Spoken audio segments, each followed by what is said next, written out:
एक बार पुनः सबका स्वागत है इस ऑनलाइन वीडियो प्लेटफॉर्म पे आपकी दूसरी क्लास के लिए, सेकंड लेक्चर के लिए। तो मेरे ख्याल से स्टार्ट करना चाहिए हमें। क्या हम स्टार्ट करें?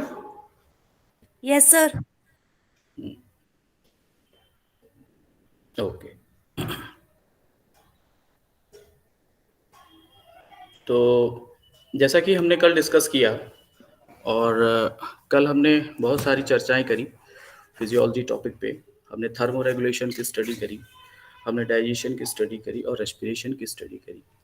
आज हम उसी श्रृंखला में आगे की ओर बढ़ेंगे और जो हमारा आज का टॉपिक जो कवर किया जाएगा वो होगा excretion, circulation and reproduction. Physiology discuss करेंगे हम, फिजियोलॉजी। तो मुझे फिर से अपने इंट्रोडक्शन की आवश्यकता है नहीं, मैंने कल अपना इंट्रोडक्शन दे ही दिया था और समय को ज़्यादा देना जो है व्यतीत करते हुए हम अपने टॉपिक पे आ जाते हैं। तो तीनों टॉपिक वेल नोन है आप सबसे, सर्कुलेशन, एक्सक्रीशन एंड रिप्रोडक्शन। तो मेरे ख्याल से आप टॉपिक पे आ जाना चाहिए और इसके लिए मैं अपनी स्क्रीन को शेयर करूंगा आपसे। कुछ पीपीटीज हैं जो आपके साथ मैं शेयर करूंगा और आप मेरे साथ बने रहें। धन्यवाद।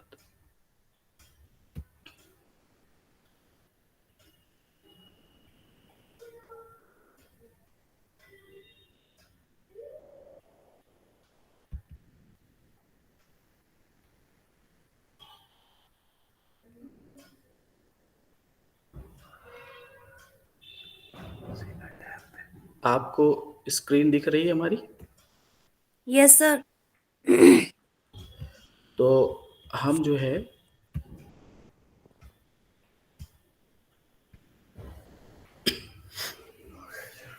आपको क्या दिखाई दे रहा है? स्क्रीन एक्सक्रीशन दिखाई दे रहा एक्सक्रीशन यस सर।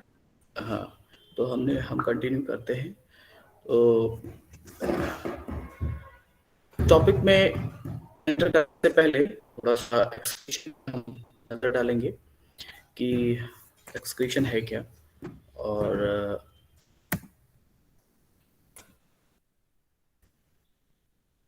लोग अभी भी एंटर कर रहे हैं क्लास में, तो थोड़ी क्लास डिस्टर्ब हो रही है।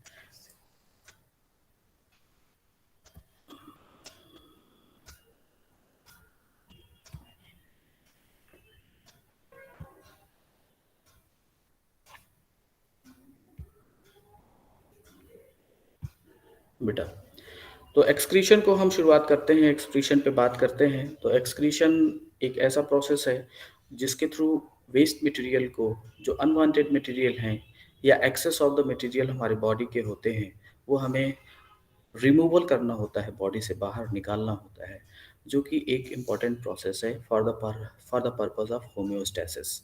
एक टर्म मैं बार बार यूज़ कर रहा हूँ, होम्योस्टेसिस, जिसका जिक्र मैंने कल के लेक्चर में भी किया था। हम हमेशा होम्योस्टेसिस की बात करेंगे, चाहे वो थर्मो रेगुलेशन हो, चाहे वो डाइजेशन हो, चाहे वो रेस्पिरेशन हो, और एक्सक्रीशन उसका एक बहुत बड़ा पार्ट है। एक्सक्रीशन मेन रोल प्ले करता है आपके जो है रिमूवल ऑफ द आपका जो सब्सटेंस है, जो रिमूवल किया जाता है मटेरियल को बॉडी से बाहर निकाला जाता है। तो उस पे हम चर्चा करते हैं आगे और एक्सक्रीटरी सरफेस की बात करते हैं। कौन कौन से एक्सक्रीटरी सरफेस हो सकते हैं और कौन कौन सा एक्सक्रीटरी मटेरियल हो सकता है, डिफरेंट ऑर्गेनिज्म में कैसे एक्सक्रीशन परफॉर्म होता है, तो उस पर हम थोड़ी चर्चा करते हैं। तो पहले हम एक्सक्रीशन में, लंग हमारे एक्सक्रीटरी ऑर्गन है, excrete carbon dioxide and water. Excretory material, बहुत सारे लोगों को कन्फ्यूजन होता है एक्सक्रीटरी मटेरियल है क्या। तो एक्सक्रीटरी मटेरियल ऐसा मटेरियल होता है, अनवांटेड या टॉक्सिक मटेरियल, जो कि हमारे बॉडी के लिए ज़रूरी नहीं है, या हम कहें एक टाइम तो ज़रूरी था लेकिन दूसरे टाइम जब उसकी एक्सेस हो गई तो हमें उसको बॉडी से रिमूवल करना है। तो हियर हमारे प्रॉपर फंक्शनिंग के लिए कार्बन डाइऑक्साइड का भी बॉडी में रहना बहुत आवश्यक है, लेकिन excess of the carbon dioxide को भी रिमूवल होना बहुत ज़रूरत है, क्योंकि वही कार्बन डाइऑक्साइड हमारे पीएच को ही मेंटेन करता है, हमारे ब्लड के पीएच को मेंटेन करता है। Excretion of carbon dioxide and water by lung, तो ये है क्या, वेस्ट ऑफ सेलुलर रेस्पिरेशन, ये सेलुलर रेस्पिरेशन का वेस्ट है। उसी तरह लीवर भी हमारे क्या है, एक्सक्रीटरी ऑर्गन है। एक्सक्रीशन कैसे परफॉर्म करता है, रिमूव्स करता है toxic substances from the blood. Liver एक बहुत इंपॉर्टेंट ऑर्गन है, very much important organ for different physiological processes which are connected to each and other. We cannot say that liver is only participate in the digestive system also, but it connects with the circulatory system. It is connected with the thermoregulation. It is also connected with the excretory system of our body. Liver removes toxic substances from the body. Liver also converts hemoglobin from old RBC to bile pigment. मैंने कल चर्चा करी थी कि bile कहाँ बनता है, liver में बनता है। बाइल के क्या कॉन्स्टिट्यूएंट्स होते हैं, बाइल में पिगमेंट्स होता है, बाइल का एक पर्टिकुलर जो कलर होता है बिलिरुबिन बिलिवर्डिन, वो आरबीसी के डिस्ट्रक्शन से आता है। ये आपने पढ़ने इसको पढ़ना होगा। ये सब क्या है, वेस्ट मटेरियल हैं, जो कि इनको भी हमें फेसेस के थ्रू बाहर निकालना होता है। कभी वो फेसेस के थ्रू जाते हैं, कभी वो यूरोक्रोम के थ्रू जाते हैं, जो यूरिन का पर्टिकुलर कलर हमें मिलता है। तो एक्सक्रीटरी मटेरियल है, वो लीवर से सिक्रीट होता है। Disposal of nitrogenous waste, excretion का जो सारा का सारा फंडा है, जो मेन एक्सक्रीशन जो है, जो पाइवट है, वो है नाइट्रोजनस वेस्ट मटेरियल का हम मैनेजमेंट पढ़ते हैं। इसमें waste material that is nitrogenous waste material को कैसे रिमूव करते हैं। तो वेस्ट मटेरियल कौन कौन से हैं बॉडी में, वो हैं जो नाइट्रोजनस वेस्ट मटेरियल हमारे बॉडी में क्रिएट हुए, break down excess amino acid deamination के थ्रू होता है। जब अमीनो ग्रुप ब्रेक होता है तो यह हम कहें अमीनो एसिड, जब उसमें अमीनो ग्रुप रिलीज होते हैं तो अमोनिया रिलीज होती है। अमोनिया टॉक्सिक जो है एक गैसियस फॉर्म में होती है, उसको लेस टॉक्सिक कन्वर्ट करके यूरिया में कन्वर्ट कर दिया जाता है, और यूरिया ट्रांसपोर्ट होती है किडनी में और उसका रिमूवल हो जाता है। एक्वाटिक एनिमल्स में जो हम कहें कि यूनिसेलुलर है या इवन मल्टीसेलुलर एक्वाटिक एनिमल्स, उस पर अमोनिया को डायरेक्ट रिलीज कर दिया जाता है बॉडी सरफेस के थ्रू। हम लोगों में अमोनिया को कन्वर्ट कर दिया जाता है लेस टॉक्सिक यूरिया में, और वो काम यूरिया साइकिल के थ्रू वो लीवर में या कोरी साइकिल जिसको बोलते हैं उसके थ्रू वहाँ पे पूरी होती है और यूरिया फॉर्मेशन होता है, बॉडी से बाहर रिलीज कर दिया जाता है। Skin is also excretory organ, largest excretory organ is in our body. Skin में स्वेट ग्लैंड्स होती हैं, जो कि स्वेट ग्लैंड के साथ स्वेट जो सिक्रीट होता है उसके साथ भी excess material, excess water, excess amino acids या सम इनऑर्गेनिक साल्ट्स वगैरह ये रिमूव होते हैं हमारी बॉडी से। तो एक स्किन सबसे बड़ी, एक तरीके से कहने सबसे बड़ा ऑर्गन भी है, और एक्सक्रीटरी ऑर्गन होने के साथ एक्सक्रीटरी ऑर्गन भी है, जो कि एक्सक्रीशन करता है। स्किन का रोल थर्मोरेगुलेशन में भी है, होम्योस्टेसिस में भी है। फिलहाल वो दूसरी बात है, आज हम एक्सक्रीशन पे पढ़ेंगे। मेजर पार्ट है आपका यूरिनरी सिस्टम का, that is kidney, ureter, urinary bladder and urethra. ये आपका मेन एक्सक्रीटरी या हम कहें यूरिनरी सिस्टम हम कहेंगे। और यूरिनरी सिस्टम में आपकी किडनीज आ जाती हैं। आपकी दो किडनी है, लेफ्ट एंड राइट किडनी, दोनों से निकला हुआ एक पाइप है जिसको यूरेटर बोलते हैं, और वो यूरेटर इकट्ठा मिलता है आपके जो है यूरेटर आता है, मिलता है यूरिनरी ब्लैडर में, और यूरिनरी ब्लैडर से एक ट्यूब निकलती है यूरेथ्रा पे, और वो बाहर एक्सटर्नल एनवायरनमेंट में यूरिन को रिलीज कर दिया जाता है। यूरिन फॉर्मेशन होगा आपका किडनीज में, बोथ साइड ऑफ किडनीज में, लेफ्ट एंड राइट। एक किडनी की पोजीशन थोड़ा अपर साइड में होती है, या उनका लेफ्ट किडनी अपर साइड में, राइट किडनी लोअर साइड में होती है, और उनको प्रोटेक्ट करती है रिब्स। और किडनीज के ऊपर आपको दिखाई दे रहा है ये ग्लैंड्स येलो कलर की हैं, और जिनको एड्रिनल ग्लैंड्स बोलते हैं। यूरिनरी सिस्टम, किडनीज 2 है, बीन शेप्ड ऑर्गन है, 10 सेंटीमीटर लॉन्ग है, located below the diaphragm near the back. Main functions हैं किसके, किडनी के, या हम कहें आपके किडनी से रिलेटेड जो एक्सक्रीशन हो रहा है उसके मेन फंक्शन है। पहला तो है एक्सक्रीशन, जो आप टॉपिक है आपका removal waste of cellular metabolism from the body. Kidney ये 3 फंक्शन परफॉर्म करती है। दूसरा रेगुलेशन, होम्योस्टेसिस। फिर बात आ गई होम्योस्टेसिस की। होम्योस्टेसिस बार बार होगा। होम्योस्टेसिस किसका होगा या किन किन बिंदुओं पे हम बात करेंगे, दैट इज बॉडी फ्लूइड है, प्लाज्मा है, पीएच है, ब्लड प्रेशर है। तो ये सब सारा काम एक तरीके से देखा जाए तो किडनी से रिलेटेड है।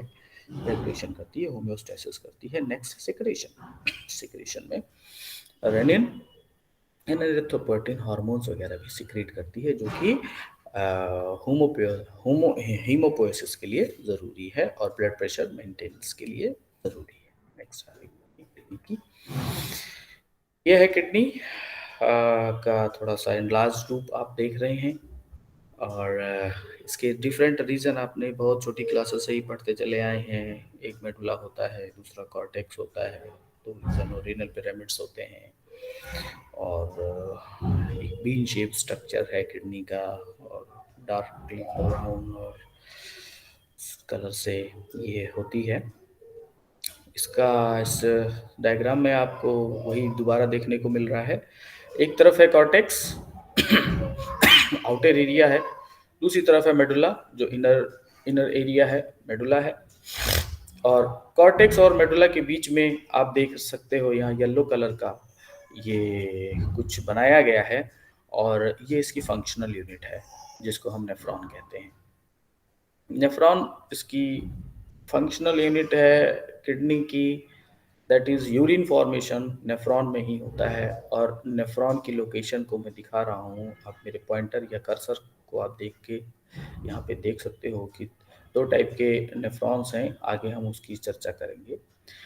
फिलहाल इतना समझ लीजिए कि ये सारा जो कॉर्टेक्स एंड मेडुला वाला हिस्सा होता है, इसमें बहुत ढेर सारे नेफ्रॉन्स अरेंज होते हैं, और उन्हीं में यूरिन का फॉर्मेशन होता है, यूरिन फॉर्म होती है और कलेक्ट की जाती है यूरेटर के थ्रू। पेल्विस रीजन के थ्रू यूरेटर ओरिजिन होता है यहाँ पे, और यहाँ पे ब्लड की सप्लाई आती है और ब्लड की सप्लाई बाहर जाती है। कहने का मतलब कि एक जो renal veins and renal arteries blood की सप्लाई किडनी में लेकर आती हैं, और यहाँ पे फिल्ट्रेशन होता है और अल्ट्रा फिल्ट्रेशन होता है, ट्यूबुलर रीअब्जॉर्प्शन होता है, ट्यूबुलर सिक्रीशन होता है, और उसके बाद जो ब्लड वापस ले जाया गया उनमें से कुछ एक्सक्रीटरी मटेरियल छन के इस ट्यूब के थ्रू आते हैं, और उसी को यूरिन कहते हैं, और ब्लैडर में इकट्ठा होता है। और मिक्ट्यूरेशन जब भी होती है तो उसके फीलिंग के थ्रू हम उसको डिस्चार्ज कर देते हैं। तो ये है आपका किडनी का स्ट्रक्चर, जिसमें आपने कॉर्टेक्स मेडुला हिस्से पढ़े और नेफ्रॉन्स की पोजीशन पढ़ी, और renal and veins and artery देखा। और कैलिसेस इसमें होते हैं, मेजर कैलिक्स, माइनर कैलिक्स, ये ब्रश बॉर्डर टाइप का है, ये पिरामिड्स है, रीनल पिरामिड्स होते हैं, ये आपको दिखाई दे रहा है। मेजर माइनर कैलिसेस होते हैं। और ये थोड़ा लार्ज फॉर्म है वही कॉर्टेक्स एंड मेडुला वाला हिस्सा। ये जो बाहर कॉर्टेक्स दिखाई दे रहा है और अंदर नीचे ये मेडुला दिखाई दे रहा है। Renal cortex and renal medulla, ये देखिए आप, ये इधर कॉर्टेक्स है और इधर की ओर मेडुला है, और फिर माइनर कैलिक्स और फिर मेजर कैलिक्स शुरुआत होती है, और उसके बाद यूरेटर हो जाता है। यहाँ पे आप ये देखिए थोड़ा सा एंडाल्स रूप मैंने दिखाया है नेफ्रॉन का। नेफ्रॉन 2 टाइप के हैं, एक तो कॉर्टिकल नेफ्रॉन है और दूसरे हैं जो मेडुला के पास हैं, जेक्स्ट्रा मेडुलरी नेफ्रॉन। आपने शुरुआत से ही पढ़ा होगा कि 2 टाइप के नेफ्रॉन्स होते हैं यहाँ पे।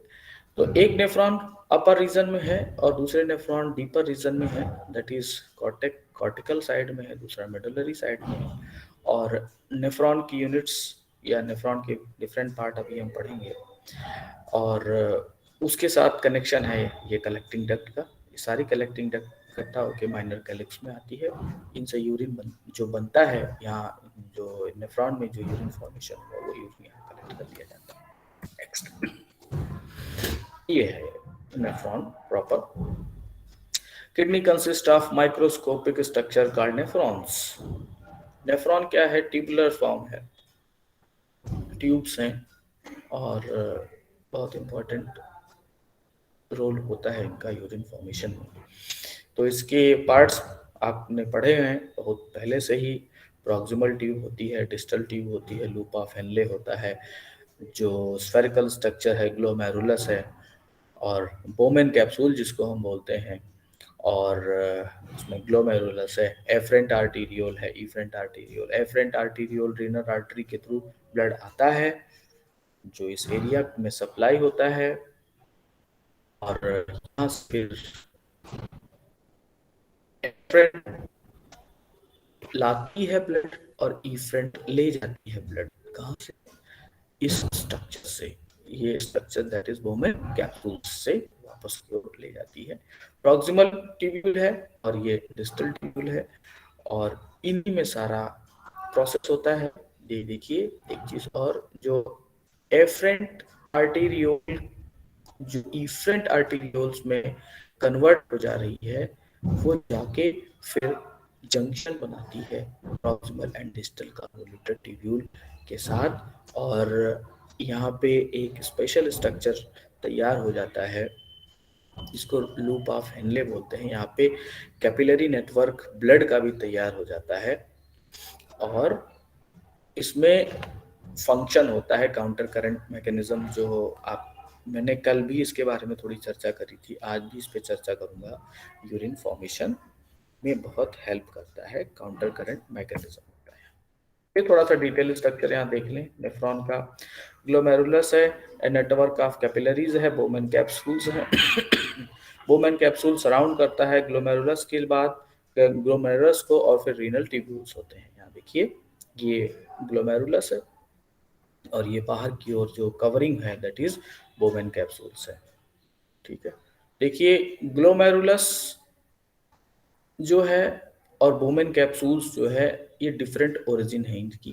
कहने का मतलब ये आर्टीरियल सिस्टम का ये पार्ट है ग्लोमेरुलस, और जो बोमेन कैप्सूल है वो कन्वोल्यूटेड ट्यूब्यूल का अपर रीजन है। Convoluted tubule that is proximal and distal convoluted tubule में प्रॉक्सिमल कन्वोल्यूटेड ट्यूब्यूल का जो अपर रीजन होता है वो फॉर्म करता है बोमेन कैप्सूल को, और इन दोनों के मिक्सचर से या इन दोनों के मिलने से जो स्पेशल एनाटॉमी यहाँ डेवलप होती है, और उनमें होता है फिल्ट्रेशन, जिसमें पोडोसाइट सेल्स, आपने फेनेस्ट्रा डिफरेंट फेनेस्ट्रास पढ़े हैं, उनमें वो मिलकर एक फिल्टर मेम्ब्रेन का काम करती है, फिल्टर करने का काम करती है। ये देखिए प्रॉक्सिमल कन्वोल्यूटेड ट्यूब्यूल को पीसीटी और डिस्टल कन्वोल्यूटेड ट्यूब्यूल को डीसीटी।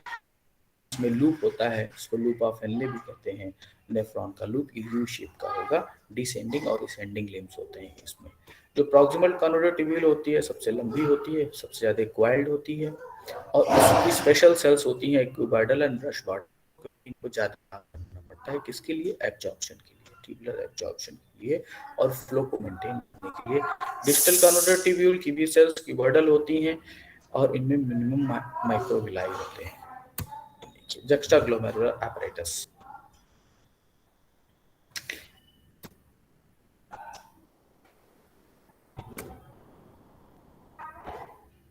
ये बड़ा इंपॉर्टेंट सिस्टम है जुक्स्टाग्लोमेरुलर apparatus, और जो कि हमारे यूरिन फॉर्मेशन के साथ साथ हमारे ब्लड प्रेशर को भी मेंटेन करता है, और हमारे एरिथ्रोपोएटिन के सिक्रीशन को मेंटेन करता है। एक हार्मोन है जो कि हमारे आरबीसी के डेवलपमेंट के लिए भी बहुत ज़रूरी है।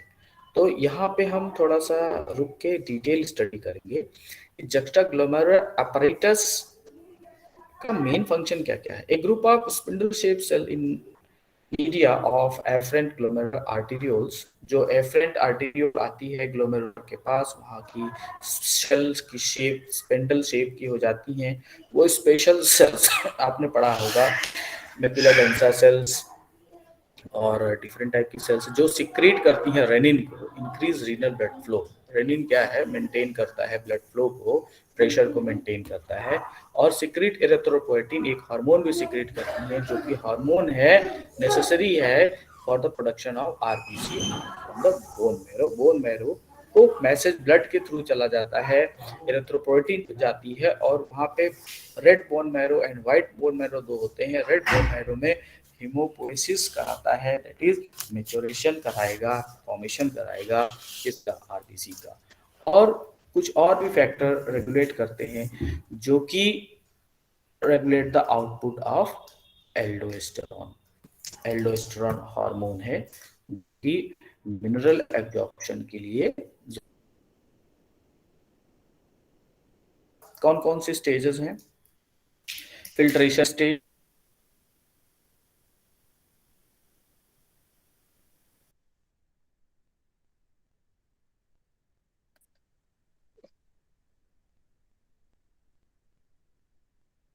सर योर वाटर वॉइस को इज निकाल नॉट दिया गया, ऑडिबल। एक्सेस वाटर को, साल्ट भी निकल गया, और न्यूट्रिएंट। यहाँ पे बात है, sir your voice is very blurry.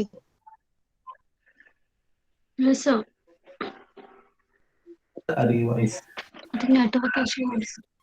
ये सर अब आ रही है, बेटा सर अब आ रही है आवाज।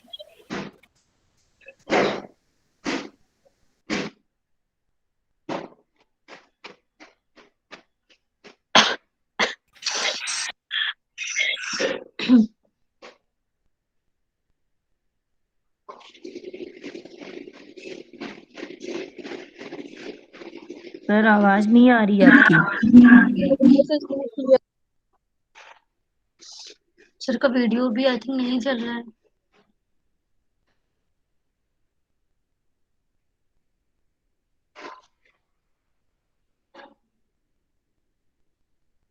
सर सर का आई थिंक नेटवर्क गया, क्योंकि सर की वीडियो भी नहीं आ रही है। सर का नेटवर्क नहीं गया, सर के सिस्टम का नेटवर्क गया। मतलब कॉमन सी बात है, समझने वाली बात है। सर का अरे नेटवर्क कैसे जा सकता है? राज तुमको तो राज लक्ष्मी वो हाँ। सर चले गए क्या? हाँ गए। गए ना। ये हाँ सर बताओ गए। कि तुमने सबमिट कर दिया असाइनमेंट? ना। अरे यार कहीं से क्या बनाया भी नहीं। नहीं, आपका आज हो गया? लास्ट डेट है, आज लास्ट डेट है। हेलो। हाँ आज लास्ट डेट है। हाँ अभी 2 बजे तक बस। और एक और असाइनमेंट आया है ना? कहाँ एक आया, एक ही तो था, वही उन्होंने रिपीट करके फिर से भेजा है। उसी की मेल आती है बार बार। वही मेल बार बार आ रही है। आप लोग का हो गया सबका? कहाँ हुआ यार, बस सबमिट करने के इंतजार में थोड़ा सा एक स्लाइड में गड़बड़ हुई है, वही सही करवा रहे हैं अभी। अच्छा। तो क्या सबमिट नहीं करोगी क्या? मेरा पूरा नहीं हुआ है अभी, आधा ही तो हुआ उसको है। उसी दिन थोड़ा सा स्टार्ट किया था। तो उसको पूरा करो जल्दी, 2 बजे से पहले सबमिट करना है।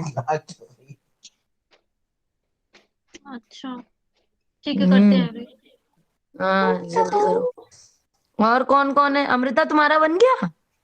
नहीं दीदी, क्यों, क्या हो गया? दीदी तबीयत ही सही नहीं है। तबीयत का तो यार ना पूछो, तबीयत ने तो बहुत वो सबके कांड। साथ चल रहा है, सबकी तबीयत खराब सबका चल यही रही है। हाल है, फीवर, ये जो तीसरी लहर है ना इसे ही दौड़ाएगी। और कौन कौन है? अनुज तुम्हारा बन गया? अनुज जी जी जी मैंने सबमिट कर दिया। सही बताइए, आप तो बहुत फास्ट फॉरवर्ड निकले यार। हाँ बहुत अगर आपने फास्ट। अगर आपने सबमिट कर दिया होगा ना तो फिर समझ लीजिएगा फिर। नहीं नहीं जी, मैंने सबमिट नहीं किया। सानू क्या जी आपका? दीदी जनरल आपने नहीं कितनी मेरा। स्लाइड्स की हैं? हमने 11 स्लाइड्स का बनाया, 11 पॉइंट जो है वो थैंक यू का है। एक्चुअली उन्होंने पूछा यार कुछ समझ जनरल में ही नहीं आ रहा था तो भैया गूगल की हेल्प ली, क्या करें। जनरल्स के नाम पूछे उन्होंने, एरिया से रिलेटेड जिसमें रिसर्च इंटरेस्टेड हैं आप। अब जनरल्स के नाम ही नहीं मिल रहे हैं, ढूंढे कहाँ तो उसमें कहाँ से ढूंढा जाए, जो मिल रहा है भाई वही कर रहे हैं, क्योंकि से। वही एक तो पूछ कोई आइडिया भी नहीं है ना। उसमें पूछने का मतलब उनका वही है कि आप अपने एरिया के जनरल्स के बारे में वाकिफ हैं कि नहीं, बस और कुछ नहीं उसमें। अच्छा अच्छा, तो नर्सिंग है और वो सारी चीजों का तो है सारा एरिया। हाँ तब अब पता तो नहीं आपने कौन सा स्लाइड्स जर्नल कैसे है। बना ली? मुझे समझ नहीं आया नहीं तो दीदी। स्लाइड्स, क्या? अरे जैसे पीपीटी में कन्वर्ट किया जाता अरे है ना, वो जैसे नहीं वो नहीं वो सर आ गए। ज्वाइन हो गए सर। हाँ हाँ,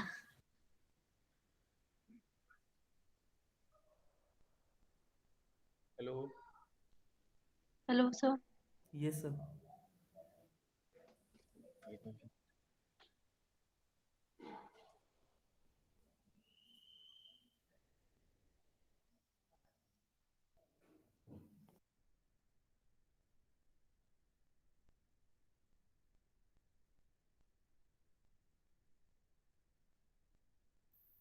हेलो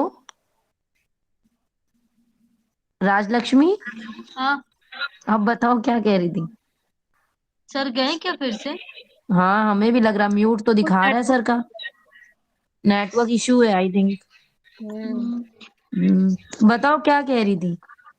अरे मुझे समझ ही नहीं आया, मैं ये पूछ रही हूँ। अरे तो कैसे जैसे, किया आपने? अरे वो करना है ना, जैसे पावर पॉइंट पे जा करके और अपने हेलो। पेजेस बना लो, पेजेस को पीपीटी में कन्वर्ट कर लो। हेलो। जी सर। हेलो। सर बोल रही थी। हाँ मेरी सर आवाज ने जो है बोला आप था। लोग नहीं सुन पा रहे हैं? सर वॉइस नहीं क्लियर आ रही है आपकी। सर ऐसा लग रहा है जैसे बहुत दूर से आप बोल रहे हैं सर।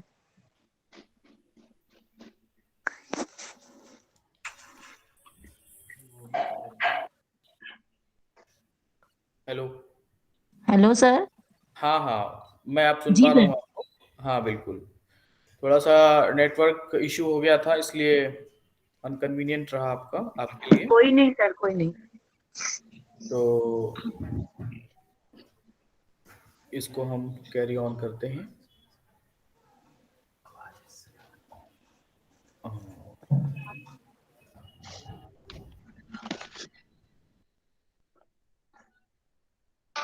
तेरे रंग में रंग लिया।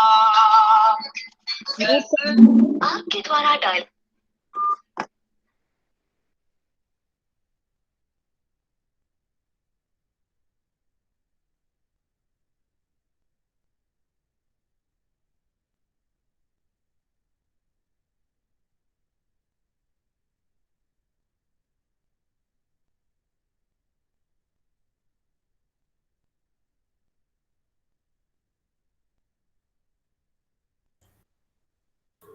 हेलो।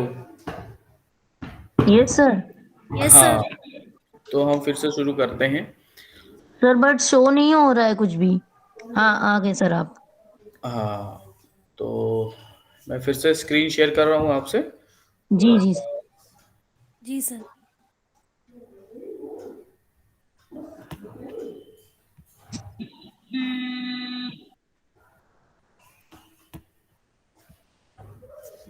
दिखाई दे रहा है आपको? जी सर। तो हम इसके आगे पढ़ते हैं। नेफ्रॉन की तरह 3 बेसिक फंक्शंस हैं। पहला फिल्ट्रेशन। फिल्ट्रेशन कैसे करता है, किस बात का करता है या किस चीज़ को निकालता है? पहला तो water, mineral, salt, urea, amino acid, glucose को फिल्टर आउट करता है ब्लड से। यह एक इम्पॉर्टेंट प्रोसेस है और इस प्रोसेस में बहुत ज़्यादा अमाउंट में जो है ब्लड, या हम कहते हैं कि ब्लड से आरबीसी को निकाल लिया जाए, डब्ल्यूबीसी को निकाल लिया जाए, तो जो न्यूट्रिएंट्स हैं वो हमारे प्रॉक्सिमल कन्वर्टर ट्यूब्यूल में आ जाता है। तो बहुत सारे यूजफुल न्यूट्रिएंट्स ऐसे होते हैं जिनका हमें रीअब्जॉर्प्शन करना होता है या नेफ्रॉन रीअब्जॉर्ब करता है।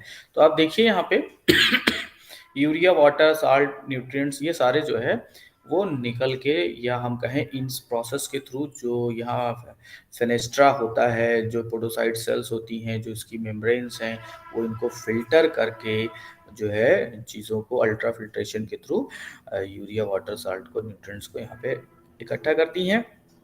उसके बाद ये फ्लो करता है ट्यूब्यूल्स में, प्रॉक्सिमल कन्वर्टर ट्यूब्यूल में। अब यहाँ देखिए, जो ब्लड आया था, फिल्ट्रेट जो यहाँ बना, उसके बाद जो ब्लड बचा या जो वापस जा रहा है, वो ब्लड और यहाँ पे जो कलेक्टिंग ट्यूब्यूल्स हैं या कलेक्टिंग जो डक्ट्स हैं, इनके साथ एक रिलेशन तैयार हो रहा है, कैपिलरी नेटवर्क यहाँ भी तैयार हो रहा है।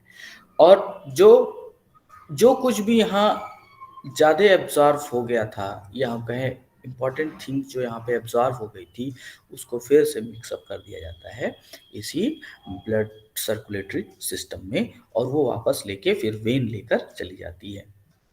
तो जो वेन वापस लेकर जाती है उसमें blood cells, water, salt, nutrients तो रहते हैं, लेकिन एक स्टेप पे पहले वो छान लिए जाते हैं, यहाँ पे निकाल लिए जाते हैं, और वो पुनः यहाँ पे फिर से मिला दिए जाते हैं। तो फायदा क्या हुआ? बात यह है, जो यहाँ से हमने छाना फिर हमने यहाँ से निकाल लिया, लेकिन इसमें बहुत फायदा होता है।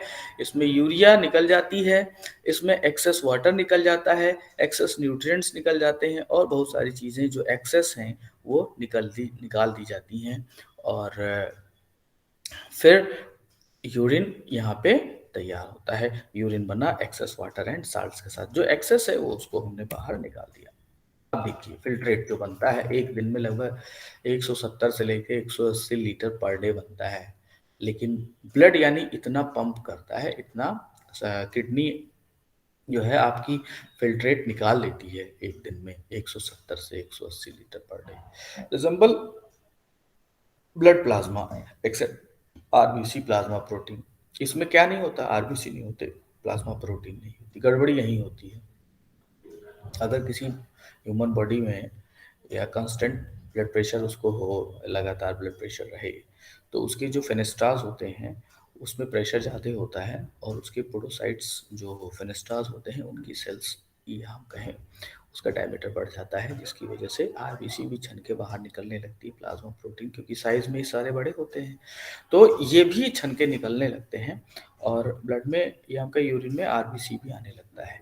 तो ये एक कंडीशन है, मैंने आपको बताया यहाँ पे। और इस फिल्ट्रेट को बनाने के लिए क्या होना चाहिए? हाई ग्लोमेरुलर कैपिलरी प्रेशर होना चाहिए।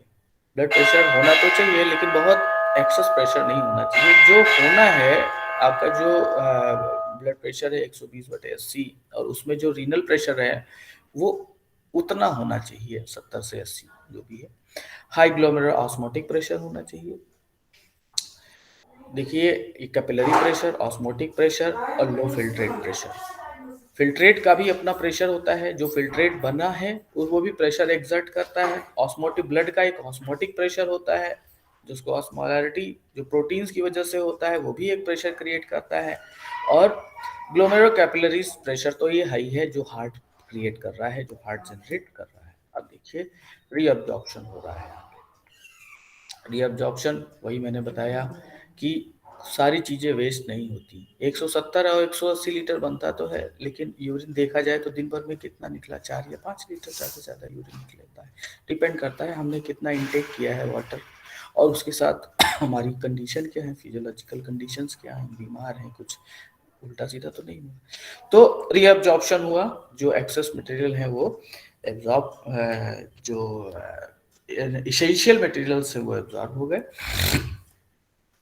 Water, mineral, amino acid, glucose are reabsorbed by active transport from the renal tubules into the capillaries. आपने पढ़ा है कि, और सिक्रीशन होता है, सिक्रीशन स्टेज है जो सिक्रीशन कर दिया जाता है। कुछ दवाइयाँ हैं, कुछ एक्सेस मात्रा में आयंस हैं जो कि ट्यूबुलर सिक्रीशंस किए जाते हैं। यहाँ पे आगे हम इसकी चर्चा देखिए, थोड़ा सा और डिटेल फॉर्म है। इसमें पोजीशन दिखाई गई है, जक्स्ट्रा ग्लोमेरुलर जो है नेफ्रॉन और कॉर्टिकल नेफ्रॉन्स। और दो चीज़ें हैं, मेन डिफरेंस है जक्स्ट्रा एंड कॉर्टिकल नेफ्रॉन्स में, जो लूप ऑफ फैलने की साइज होती है या सिचुएशन होती है। जक्स्ट्रा ग्लोमेरुलर नेफ्रॉन में वो थोड़ा डीपली सिचुएटेड होते हैं, मेडुला हिस्से में ज़्यादातर होते हैं, और जो कॉर्टिकल नेफ्रॉन्स होते हैं उसका लूप ऑफ हेनले का बहुत छोटा सा पोर्शन ही मेडुला हिस्से में एंटर करता है। तो यहाँ पे बहुत इंपॉर्टेंट फिजियोलॉजिकल एस्पेक्ट है इसका, है जो एनाटॉमी आपको दिखाई दे रही है। जो लूप ऑफ हेनले है इंपॉर्टेंट रोल प्ले करता है कंसंट्रेशन ऑफ द यूरिन, और ये अगर मेडुला हिस्से में है तो सोने पे सुहागा है, कहने का मतलब क्योंकि ऑस्मोलारिटी इसकी ज़्यादा होती है, एक्सेस ऑफ वाटर रीअब्जॉर्प्शन हो सकता है मेडुला वाले हिस्से में, और कॉर्टिकल हिस्से से लेस वाटर रिमूवल होता है, जबकि मेडुला हिस्से से ज़्यादा वाटर को रिमूव कर दिया जाता है। जो ऐसे एनिमल्स जो कि ऐसी कंडीशन में मिलते हैं जहाँ पे वाटर स्कार्सिटी होती है या इनको हमेशा वाटर की प्रॉब्लम फेस करते हैं, उनमें देखा गया है कि जो मेडुलरी नेफ्रॉन्स हैं उनकी संख्या ज़्यादा हो गई है, यानी वो कंसनट्रेटेड यूरिन को फॉर्म करते हैं क्योंकि उनको वाटर अवेलेबिलिटी कम होती है और वो वाटर एब्जॉर्प्शन के लिए प्रोसेस होती है। कॉर्टिकल नेफ्रॉन्स ऐसी मेजॉरिटी इनमें पाई जाती है जिनमें एक्सेस ऑफ वाटर देखा गया है। फिलहाल देखिए उसी चीज़ को हम थोड़ा सा जो अभी मैंने डिस्कस करी है थोड़ी देर पहले, उसको मैंने डिटेल में दिखाने की कोशिश करी है। यहाँ पे ये आपको कैप्सूल दिखाई दे रहे हैं, कैप्सूल्स की लेयर्स दिखाई दे रही हैं, आर्टीरियोल्स दिखाई दे रहे हैं, ब्लड फ्लो दिखाया है, एफरेंट एंड इफरेंट आर्टरीज दिखाई दे रहे हैं, और ग्लोमेरुलस दिखाई दे रहा है, और उसकी सेल्स दिखाई दे रही है, पोडोसाइट सेल्स दिखाई दे रही हैं। यूरिन फॉर्मेशन टू यू वही चीज़ है। यूरिन कैसे बनता है? रीनल कैप्सूल्स के थ्रू ब्लड फ्लो जब होता है, ग्लोमेरुलस के थ्रू फिल्टर होती है, पहली फिल्ट्रेशन की प्रोसेस होती है, ग्लोमेरुलर फिल्ट्रेशन बोलते हैं इसको, create plasma like filter to the blood, यहाँ पे इकट्ठा हुआ, फिर ट्यूबुलर रीअब्जॉर्प्शन होगा, यहाँ से इस वापस चीज़ें एब्जॉर्व कर ली जाएंगी किसमें, उन्हीं आर्टरीज में, रीनल आर्टरीज में, बाद में उसको रीनल वेन्स में वो कन्वर्ट हो जाएंगी, और ट्यूबुलर रीअब्जॉर्प्शन होगा और रिमूवल होगा। यूजफुल जो है जो सल्यूट्स होते हैं फिल्ट्रेट्स में जो होते हैं, और उनको वापस फिर से ब्लड में मिला दिया जाता है। ट्यूबुलर सिक्रीशन होता है, इसमें कुछ स्पेशल टेक्निक्स होती हैं जिसमें एडिशनली फोर्सफुली जो है कुछ ड्रग्स हैं, कुछ दवाइयाँ हैं और कुछ आयंस हैं जिनका सीधे सीधे ट्यूबुलर सिक्रीशन कर दिया जाता है, और जो बाद में जो उसकी डिस्टल पार्ट होते हैं उस पर ज़्यादातर H2O को रिमूव किया जाता है, जो इसको कंसंट्रेशन डेवलप होता है, इसमें ज़्यादा कंसंट्रेट यूरिन बनता है और फिर यूरिन को एक्सपेल किया जाता है। यूरिन वॉल्यूम दिखाया गया है, एक दिन में हम 1 से 2 लीटर, यह डिपेंड करता है हम कितना जो है इनटेक करते हैं। वाटर इनटेक कैपेसिटी आप बढ़ाओगे यूरिन फॉर्मेशन ज़्यादा होगा। अगर पॉलीयूरिया हो रहा है 2 से ज़्यादा लीटर खून यूरिया या यूरिन फॉर्मेशन हो रहा है तो उसको पॉलीयूरिया बोलते हैं। ओलिगोयूरिया कम यूरिया का या कम यूरिन का फॉर्मेशन हुआ 500 ml से कम पर डे अगर है तो ये ओलिगोयूरिया मतलब कम, ये बिल्कुल सही। ये है डायबिटीज की क्या कंडीशन होती है, इसमें हाइपरग्लाइसीमिया एंड ग्लाइकोसूरिया। डायबिटीज का रिलेशन और बहुत ही ज़्यादा है क्योंकि डायबिटिक कंडीशन में एक पॉलीयूरिया की कंडीशन आ जाती है। पॉलीयूरिया का मतलब है कि यूरिन ज़्यादा फॉर्मेशन हो जाए, यूरिन ज़्यादा बने, तो डायबिटीज क्रोनिक पॉलीयूरिया इसको भी बोलते हैं। और with hyperglycaemia and ग्लूकोसूरिया, diabetes मिलिटस type 1 and type 2 होता है, और इंसुलिन की डिफिशियंसी या मेल फंक्शनिंग से जो है हाइपोसिक्रीशन हुआ या इनसेंसिटिविटी उसको बोलते हैं, जिसकी वजह से डायबिटीज़ होता है। जेस्टेशनल डायबिटीज़ भी होती है, इसमें प्रेगनेंसी के दौरान भी ये डायबिटीज़ देखी गई है। पिट्यूटरी डायबिटीज़ होती है जो हाइपर सिक्रीशन होता है ग्रोथ हार्मोन का, उसकी वजह से हो सकती है। एड्रिनल डायबिटीज़ भी होता है, हाइपर सिक्रीशन ऑफ कॉर्टिसोल्स हार्मोन्स हैं उनके एक्सेस होने से। With glycosuria but not hyperglycaemia, इसको रीनल डायबिटीज बोलते हैं। आपने एडीएच हार्मोन का नाम पढ़ा होगा और इंसुलिन, सर हाँ, और इंसुलिन का नाम पढ़ा है, इंसुलिन तो पढ़ा ही है आपने। तो उसमें जो तीसरी कंडीशन है विद नो हाइपरग्लाइसीमिया और ग्लाइकोसूरिया, डायबिटीज इंसिपिडस या एडीएच के हाइपोसिक्रीशन से होता है। बहुत ही अच्छा हार्मोन है, थ्रस्ट हार्मोन भी बोलते हैं इसको, और हमें प्यास जगाता है। और एडीएच का सिक्रीशन जब भी होगा तो हमें क्या लगेगी, प्यास लगेगी, ठीक है। और और अगर हाइपोसिक्रीशन हुआ तो क्या होगा, यूरिन के साथ साथ वाटर का जो डिस्चार्ज है उसकी रेट बढ़ जाती है, समथिंग लाइक दैट डायबिटीज़।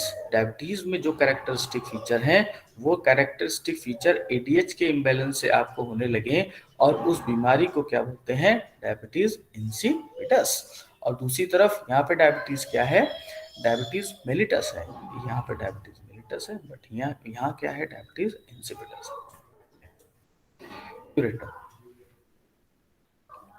मेरे ख्याल से इस पे चर्चा हमने कर लिया है। यूरेटर क्या है, सिंपल कनेक्टिंग पाइप है, एक किसके बीच कनेक्टिंग पाइप है, ये ब्लैडर को किससे कनेक्ट करती है, किडनी से, लेफ्ट एंड राइट किडनी से। और फिर ये ब्लैडर है, ब्लैडर में स्फिंक्टर होते हैं और उसके साथ निकला होता है आपका यूरेथ्रा। ठीक है, यूरिनरी ब्लैडर स्टोर यूरिन को स्टोर करता है। और डेट्रिटस जो मसल्स होती हैं उसमें जो है फीलिंग होती है, और जब नर्वस इम्पल्स के थ्रू और फिर स्फिंक्टर उसके ओपन होते हैं और यूरिन डिस्चार्ज होता है। देन है urethra.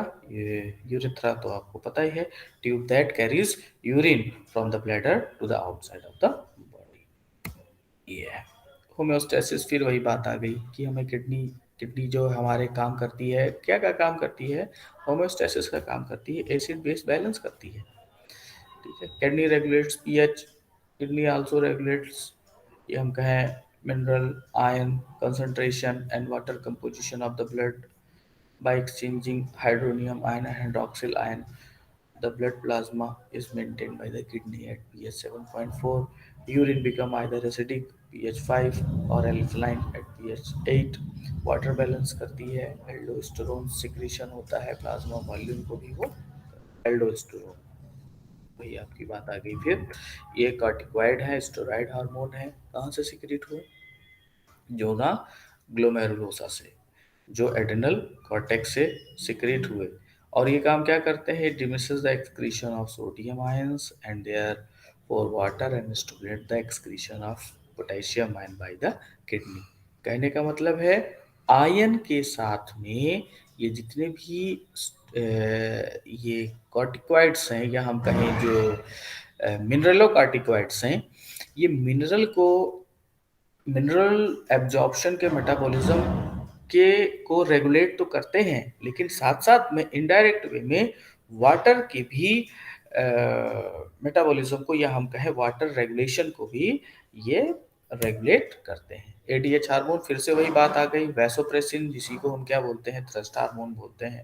When the body is low, और जब बॉडी में कम पानी होता है तो किडनी क्या करती है, उस पानी को ज़्यादा बेकार नहीं करती है, ज़्यादा पानी हमारे बॉडी से बाहर ना जाए, तो सिक्रीशन होता है वैसोप्रेसिन का। मेनली सिक्रीशन कहाँ होता है, वैसोप्रेसिन का सिक्रीशन कहाँ से होता है, एक क्वेश्चन है आपसे।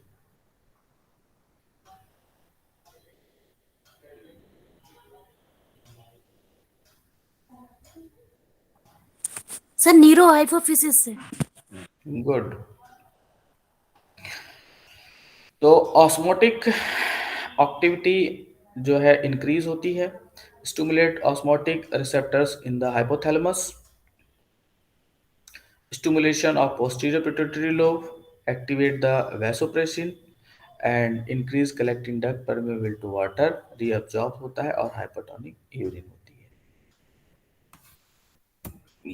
मैलफंक्शन, किडनी में मैलफंक्शनिंग जब भी होगी तो हमें बीमारी हो जाती है, और बहुत सारी बीमारियां हैं जो किडनी से रिलेटेड है। किडनी स्टोन है, मैंने अभी पॉलीयूरिया, ओलिगोयूरिया, हिमेटोयूरिया, एल्बिनोयूरिया, जब बहुत सारी चीज़ें हैं जो कि आपको खुद से पढ़नी होंगी, मैं थोड़ा आउटलाइन में ही बता पाऊँगा। किडनी के स्टोन्स हैं जो क्रिस्टल्स फॉर्म में हैं और बन जाते हैं, मैंने कल चर्चा करी थी। गाल ब्लैडर में स्टोन बनते हैं और किडनी में भी स्टोन बनते हैं। मेनली तो पेशेंट ज़्यादातर मिलते हैं आपको। किडनी के स्टोन का इजीली रिमूवल हो सकता है, बट गाल ब्लैडर स्टोन का रिमूवल जो है वो जो है गाल ब्लैडर रिमूवल में भी होता है, ही किया जा सकता है। Some pass out of the urine on their own. Some can be shattered with lasers or sound waves. Some are surgically removed. Dialysis क्या है? बहुत ही आसान टॉपिक है। डायलिसिस की ज़रूरत भी पड़ती है किडनी फेलियर में या किडनी मेल फंक्शनिंग में, और बाहर की किडनी से हमें काम कराना पड़ता है। जो फिल्ट्रेशन, ट्यूबुलरी ऑब्जॉर्प्शन है और अल्ट्रा फिल्ट्रेशन है या हम कहें सिक्रीशन है, वो चीज़ें हमें बाहर आउटर वर्ल्ड से मिले, दैट इज डायलिसिस है, और किडनी ट्रांसप्लांट होती है। तो ये रहा आपका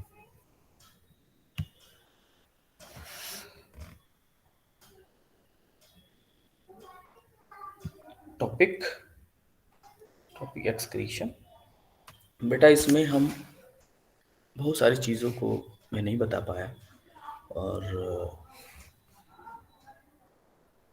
आपको जो है अपनी प्रॉपर स्टडी के लिए इसको करना होगा, अपने से करना होगा, और इसमें अगर कहीं आपको दिक्कत होती है तो आप हमें कंसर्न कर सकते हैं।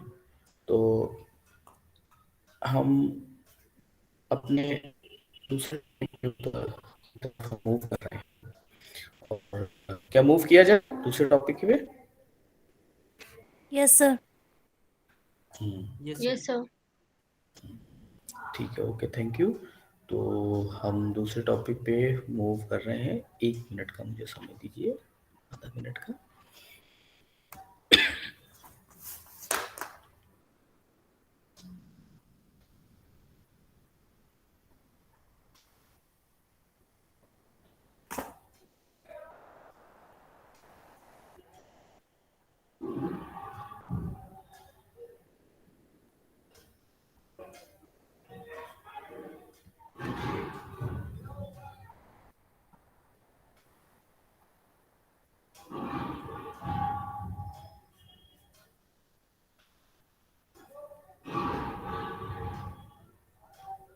देखिए, मैं आपसे फिर से स्क्रीन शेयर करने जा रहा हूँ, और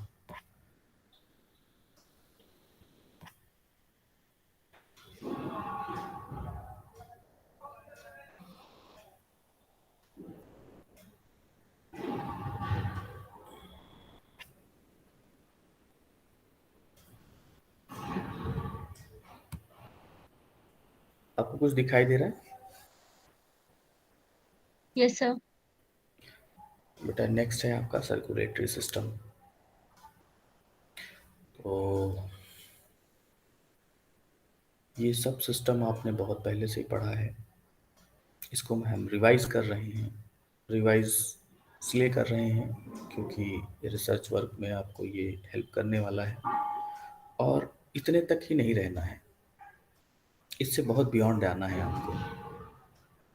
एक सिर्फ मीडियम प्रोवाइड किया जा रहा है, एक तरीका बताया जा रहा है कि आपको क्या क्या पढ़ना है, कैसे पढ़ना है, लेकिन आपको कितना पढ़ना है और किस लेवल पे पढ़ना है ये आपको डिसाइड करना है, और इसकी कोई लिमिटेशन नहीं हो सकती, क्योंकि आप उस फील्ड में आ चुके हो, रिसर्च की फील्ड में आ चुके हो, आपने अपना पाँव रख दिया है। तो यहाँ तो ओशन है, सागर है। सर्कुलेटरी सिस्टम, 2 तरह के सर्कुलेशन होते हैं, आपको पता है। ब्लड वैस्कुलर सिस्टम है एक तरफ का, दूसरी तरफ लिम्फेटिक सर्कुलेशन है। एक तरफ ब्लड फ्लो करता है, दूसरी तरफ लिम्फ फ्लो करता है। और भी बहुत सारे सर्कुलेशन होते हैं आपकी बॉडी में, जैसे जहाँ कहीं भी फ्लूइड होगा वो सर्कुलेट करेगा ही करेगा। जैसे फ्लूइड्स कहाँ कहाँ होते हैं? आई में फ्लूइड है, एक्वस ह्यूमर, विट्रस ह्यूमर। आपके सिनोवियल जॉइंट्स में फ्लूइड है, सारे जॉइंट्स में, वहाँ भी है। आपके ईयर में फ्लूइड है, हर जगह फ्लूइड है। तो आप क्या हम कहें, आपका प्रोटोप्लाज्म है, आपका साइटोप्लाज्म, हर जगह फ्लूइड है। सब जगह मूव करना जरूरी है सबको, और जो मूव नहीं करता है फिर उसकी, या हम कहें कि उसकी फंक्शनिंग या उसकी प्रॉपर्टी धीरे धीरे कम होने लगती है। मूवमेंट बहुत ज़रूरी है। तो किसी भी चीज़ में मूवमेंट होना ज़रूरी है। कोई भी चीज़ स्टेबल, खासतौर से बॉडी पार्ट्स के लिए ज़रूरी है कि वो मूविंग कंडीशन में ही रहे। तो उसका एक पार्ट है circulatory system. Circulatory system easily two component में डिवाइडेड है, blood vascular system and lymphatic circulation. या लिम्फेटिक सिस्टम है आपका, ब्लड वैस्कुलर सिस्टम में ब्लड, हार्ट एंड वेसल्स आती है। लिम्फेटिक सर्कुलेशन में लिम्फ वेसल और लिम्फ के नोड्स आते हैं। ब्लड वैस्कुलर सिस्टम आपको जो बहुत सारे फंक्शन परफॉर्म करता है आपके बॉडी के लिए। ट्रांसपोर्टेशन का एक व्हीकल है, आपका डिफेंस है, मैकेनिज्म, थर्मो रेगुलेशन है, या बहुत सारी चीज़ें इससे, एक्सक्रीशन है, और न्यूट्रिएंट सप्लाई है, हार्मोन की सप्लाई है, वाटर का डिस्ट्रीब्यूशन है, बॉडी का टेम्परेचर मेंटेन है, इलेक्ट्रोलाइट का बैलेंस है, बॉडी को प्रोटेक्ट करना, ये सब ब्लड करता है। लेकिन लिम्फेटिक सर्कुलेशन के लिमिटेड वर्क हैं, क्योंकि इसमें लिम्फ फ्लो करता है और लिम्फ में जो चीज़ें नहीं होती हैं उसमें आरबीसी, डब्ल्यूबीसी और कुछ प्रोटीन्स नहीं होते हैं, इसलिए उसका काम कुछ लिमिटेड हो जाता है और डिफेंस ओनली हो जाता है। फिलहाल ब्लड वैस्कुलर सिस्टम दो टाइप का है, open circulatory and close circulatory system. ये भी आप बहुत शुरू से पढ़ते चले आए हो। ब्लड एक जगह कन्फाइंड नहीं रह सकता, वो हमेशा क्या करता है, वेसल्स में रहता है। तो क्लोज सर्कुलेटरी सिस्टम में जब वेसल में रहता है तो उसको क्लोज सर्कुलेटरी करते हैं, और जब ओपन सर्कुलेटरी सिस्टम होता है तो एक बार कुछ समय के लिए तो वेसल्स में रहेगा और कुछ समय के लिए वो ओपन एरिया में आ जाता है। मतलब वहाँ एक ओपन एरिया, दैट इज एक खाली जगह में रहेगा, ओपन सर्कुलेशन हो जाएगा। कहने का मतलब है ये टोटली बाउंड नहीं है, कहीं ना कहीं लूप्स हैं इसमें, कहीं ना कहीं खुला हुआ है। लेकिन क्लोज सर्कुलेटरी सिस्टम तो पूरी तरह क्लोज रिमेन, वो ब्लड वेसल्स में ही रहेगा। वो वेसल्स चाहे आर्टरीज हो, चाहे हार्ट हो, चाहे वेन्स हो, और इवन वो कैपिलरी हो, वो कभी भी उसको लीव करके नहीं। सर्कुलेशन इन ह्यूमन में कैसे सर्कुलेशन होता है, उसके लिए हार्ट है।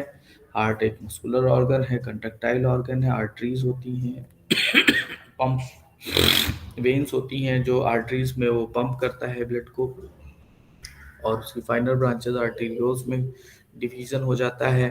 फर्दर आर्टरी डिवाइन करती है, कैपिलरी में कन्वर्ट हो जाता है, यहाँ हमने पढ़ा है। न्यूट्रिएंट्स उसमें सप्लाई होते हैं, वेन्यूल्स होते हैं, वेन्स फॉर्मेशन होता है, और वेन्यूल्स बनाते हैं, और लास्ट में जब कैपिलरी होता है तो कैपिलरी नेटवर्क में आर्टेरियोल्स और वेन्यूल्स आपस में जंक्शंस पॉइंट पे मिल जाते हैं। आप इस फिगर में देख रहे हो, एक तरफ आर्टरी है, दूसरी तरफ वेन है, लेकिन जो नेटवर्क बन रहा है कैपिलरी नेटवर्क, इसमें जो है दोनों मिक्सचर हो जा रहा है। Advantage of close circulatory system का क्या है, फायदा, ब्लड फ्लो फास्ट होगा, हाई ब्लड प्रेशर होगा, मेंटेन रहेगा ब्लड प्रेशर हमेशा।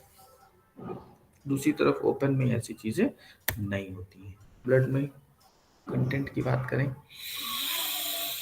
कनेक्टिव टिश्यू है, मेसोडर्म से बना है, 5 से 6 लीटर ब्लड होता है, 6 से 8% बॉडी वेट का होता है। स्टडी ऑफ ब्लड सीमेटोलॉजी 7.4 pH होता है। ब्लड में क्या क्या होता है, एक तरफ लिक्विड होते हैं, दूसरी तरफ सॉलिड होता है। प्लाज्मा 55% और सेल्स 45%। प्लाज्मा में क्या होता है, मेनली जो देखा जाए प्लाज्मा में ज़्यादा कंटेंट वाटर का होता है, और उसके बाद उसके प्रोटीन होते हैं, इंपॉर्टेंट प्रोटीन, जैसे फाइब्रोजन, ग्लोबुलिन, एल्बुमिन और फैक्टर्स। फैक्टर कौन से, ब्लड के क्लॉटिंग फैक्टर्स होते हैं। अच्छा,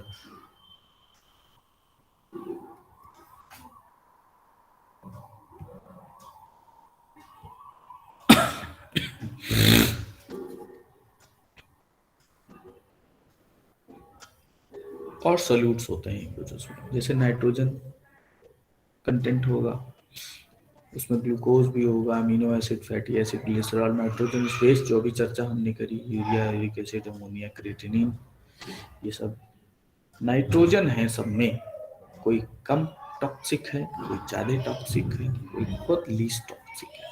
गैसेस होंगे, oxygen, carbon dioxide, nitrogen. Regulatory substance enzyme भी होगा ब्लड में, हार्मोन्स भी होंगे, और आपकी सेल्स भी होंगी, एंटीबॉडी वाली सेल्स जो इम्यून कंपोनेंट्स होंगे, और इनऑर्गेनिक कंपोनेंट्स भी होंगे। तो सोचो ब्लड कितना इम्पोर्टेंट है। ब्लड में एक ऐसी चीज, मतलब ब्लड एक ऐसी चीज है जो कि एक ऐसा ट्रांसपोर्टेशन मीडियम है जिसमें जो हमारे बॉडी के लिए बहुत ही ज़्यादा ज़रूरी है और सारी चीज़ें वो कंटेन करता है। Next, RBC, erythrocyte cells. ये आरबीसी दिखाई दे रही हैं, गोल है, कॉन्केव है और इन्यूक्लिएटेड है, कैरेक्टरिस्टिक है। आरबीसी के बनने को एरिथ्रोपोइसिस कहते हैं। फिटस में, यॉर्क सेल में, किडनी में, स्प्लीन में, लीवर में बनता है, अडल्ट में बोन एरो में बनता है। डिस्ट्रॉय कहाँ होता है? स्प्लीन और लीवर में। ग्रेवयार्ड बोलते हैं इसको आरबीसी। ये आरबीसी की जो लाइफ है 120 डेज है, उसके बाद वो लीवर में जाके वहाँ पे डिस्ट्रॉय होता है, उसके पिगमेंट्स बनते हैं, जो हीम पिगमेंट है, हीमोग्लोबिन डिसोसिएट होगा, बिलिरुबिन एंड बिलिवर्डिन में कन्वर्ट हो जाएगा और वो ग्रीनिश एंड ब्राउनिश कलर देगा, येलोइश कलर भी देगा। वो कलर हमारे फेसेस का एक स्पेसिफिक कलर देता है, हमारे यूरिन का एक स्पेसिफिक कलर देता है, जो कि आया कहाँ से? रेड कलर से आया। और रेड कलर कहाँ से आया? हीम प्लस ग्लोबुलिन प्रोटीन के मिलने से आया। हमारा जो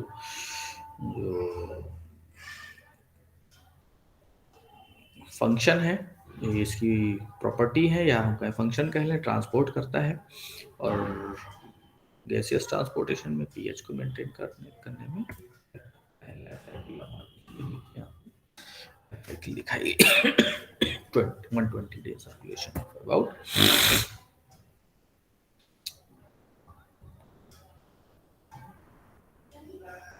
देखिए आरबीसी है, यहाँ पे डेथ होगी, उसकी फेगोसाइटोसिस हो जाएगा, 2 पार्ट में डिवाइड हो गया। हीम बना, हीम से बना क्या? बिलिवर्डिन, बिलिवर्डिन से बना ये बिलिरुबिन, बिलिरुबिन कहाँ चला आया? लीवर में, लीवर के साथ एक्सक्रीट हुआ, ये एक्सक्रीटरी मटेरियल है स्मॉल इंटेस्टाइन में। और फिर बिलिरुबिन था, फिर उसके साथ बैक्टीरिया आए, उसने काम किया, यूरोबिलिनोजेन बनाया और स्टर्कोबिलिन बनाया। स्टर्कोबिलिन का ब्राउनिश कलर होगा, फेसेस का जो ब्राउन कलर है वो बाहर निकल गया। और यूरोबिलिनोजेन जो हुआ वो यूरोबिलिनोजेन यूरोबिन में या यूरोक्रोम, जिसका एक कलर होता है यूरिन का स्लाइटली येलो कलर, वो यहाँ से। तो आप देख सकते हैं कि आरबीसी से जो हीम पार्ट था, वो हीम पार्ट के निकलने से वो यहाँ इतने कलर्स बने, एक तरफ ब्राउन कलर बना, दूसरी तरफ येलो कलर बना, और ये उसमें बैक्टीरिया ने भी हेल्प करी। और इसका जो फेरेटिन था, वो फेरेटिन जो है ट्रांसफेरिन कन्वर्ट हो गया इसका जो ग्लोबिन था वो एब्जॉर्ब कर लिया गया अमीनो एसिड में, और फिर से उस अमीनो एसिड को भेज दिया गया फिर से कि आपके ब्लड में कि जो है फिर से उसका मेटाबॉलिज्म होना है। और वह आयरन को भेज दिया गया यहाँ पे कि जहाँ पे एरिथ्रोपोएटिन हार्मोन काम करता है, वही जो एरिथ्रोपोएटिन मैंने अभी किडनी में जिक्र किया था, हीमोपोएटिक ऑर्गन है, सॉरी हार्मोन है, जो कि आ गया यहाँ पे और इसने विटामिन B12 के साथ और ग्लोबुलिन जो कि यहाँ था और वो पार्ट आके मिल गया यहाँ पे, प्लस आयरन के साथ मिलके इसने फिर से किसको बनाया? आरबीसी को बनाया, और आरबीसी ने फिर कहाँ इसको सर्कुलेट कर दिया ब्लड में। तो ये एक इम्पॉर्टेंट है स्लाइड है, इसका स्क्रीनशॉट जरूर लीजिए।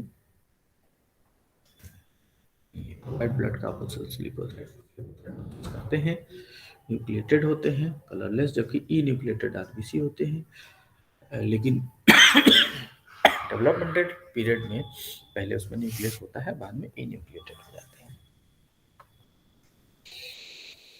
तो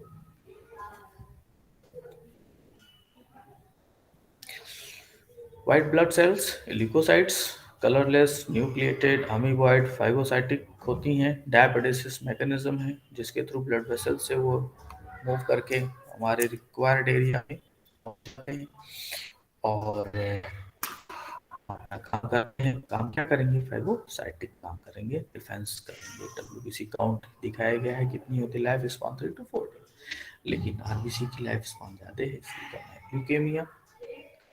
ल्यूकेमिया ब्लड कैंसर को कहते हैं। पैथोलॉजिकल इंक्रीज नंबर, जब आपके बॉडी ब्लड में इन सब डब्ल्यूबीसी का, किसी भी डब्ल्यूबीसी का रेशियो बढ़ जाए तो ब्लड कैंसर होगा। ऐसा क्यों होगा? क्योंकि जो डब्ल्यूबीसी जनरेशन हो रहा है that is red bone marrow में ना होके वाइट बोन मैरो में, वहाँ पे जो है मेलिग्नेंसी कॉज हो जाए अगर, तो बोन मैरो इफेक्टिव हो जाए तो ल्यूकेमिया कॉज होगा, फॉर्मेशन WBC इसका ल्यूकोपोएसिस। अब red bone marrow leucocyte are present at red bone marrow, spleen, lymph node, tonsil, thymus, Peyer's patches, ये neutrophils, eosinophils, basophils, lymphocyte, monocyte, उसके बारे में मैं बहुत डिटेल में चर्चा नहीं करूंगा, आपने इसको। प्लेटलेट्स, थ्रोम्बोसाइट्स बोलते हैं, ये कोई सेल नहीं है, सेल का फ्रैक्शन है, मिलता किससे है? मेगा कैरियोसाइट से बोन मैरो में।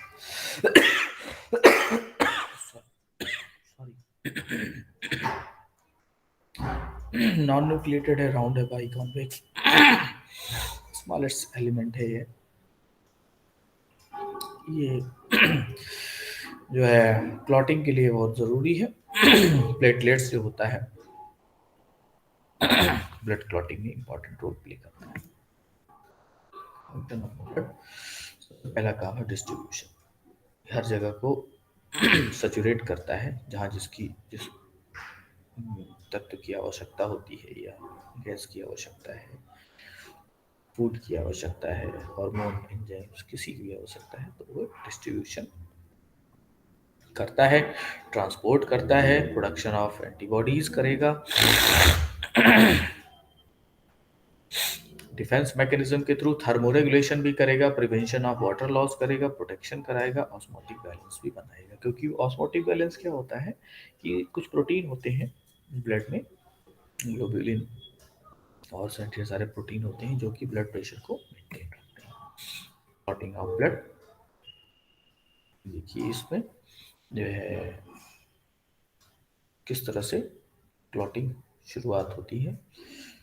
इनिशिएटेड बाय प्लेटलेट्स, सबसे पहले प्लेटलेट्स ज़रूरी हैं जो कि इनको स्टार्ट करते हैं, गैदर करते हैं, स्टिक करते हैं, इंजर्ड सरफेस पे मिल जाते हैं, इकट्ठा हो जाते हैं और मास अमाउंट में इकट्ठा प्लेटलेट्स बर्स्ट होते हैं और उसमें सेरोटोनिन, थ्रोम्बोप्लास्टिन रिलीज होता है, ये देखिए इसमें, और वो वैसो कॉन्स्ट्रिक्शन का काम करते हैं। और दूसरी तरफ क्लॉट फॉर्मेशन होता है, thromboplastin, serotonin cause blood vessel at the site of bleeding to contract, ये वैसो कॉन्स्ट्रिक्शन होगा, ब्लड फ्लो ज़्यादा नहीं होगा और क्लॉट फॉर्मेशन होगा, थ्रोम्बोप्लास्टिन बनेगा। इंजर्ड टिश्यू रिलीज करेगा थ्रोम्बोप्लास्टिन कैल्शियम और प्रोटीन के साथ।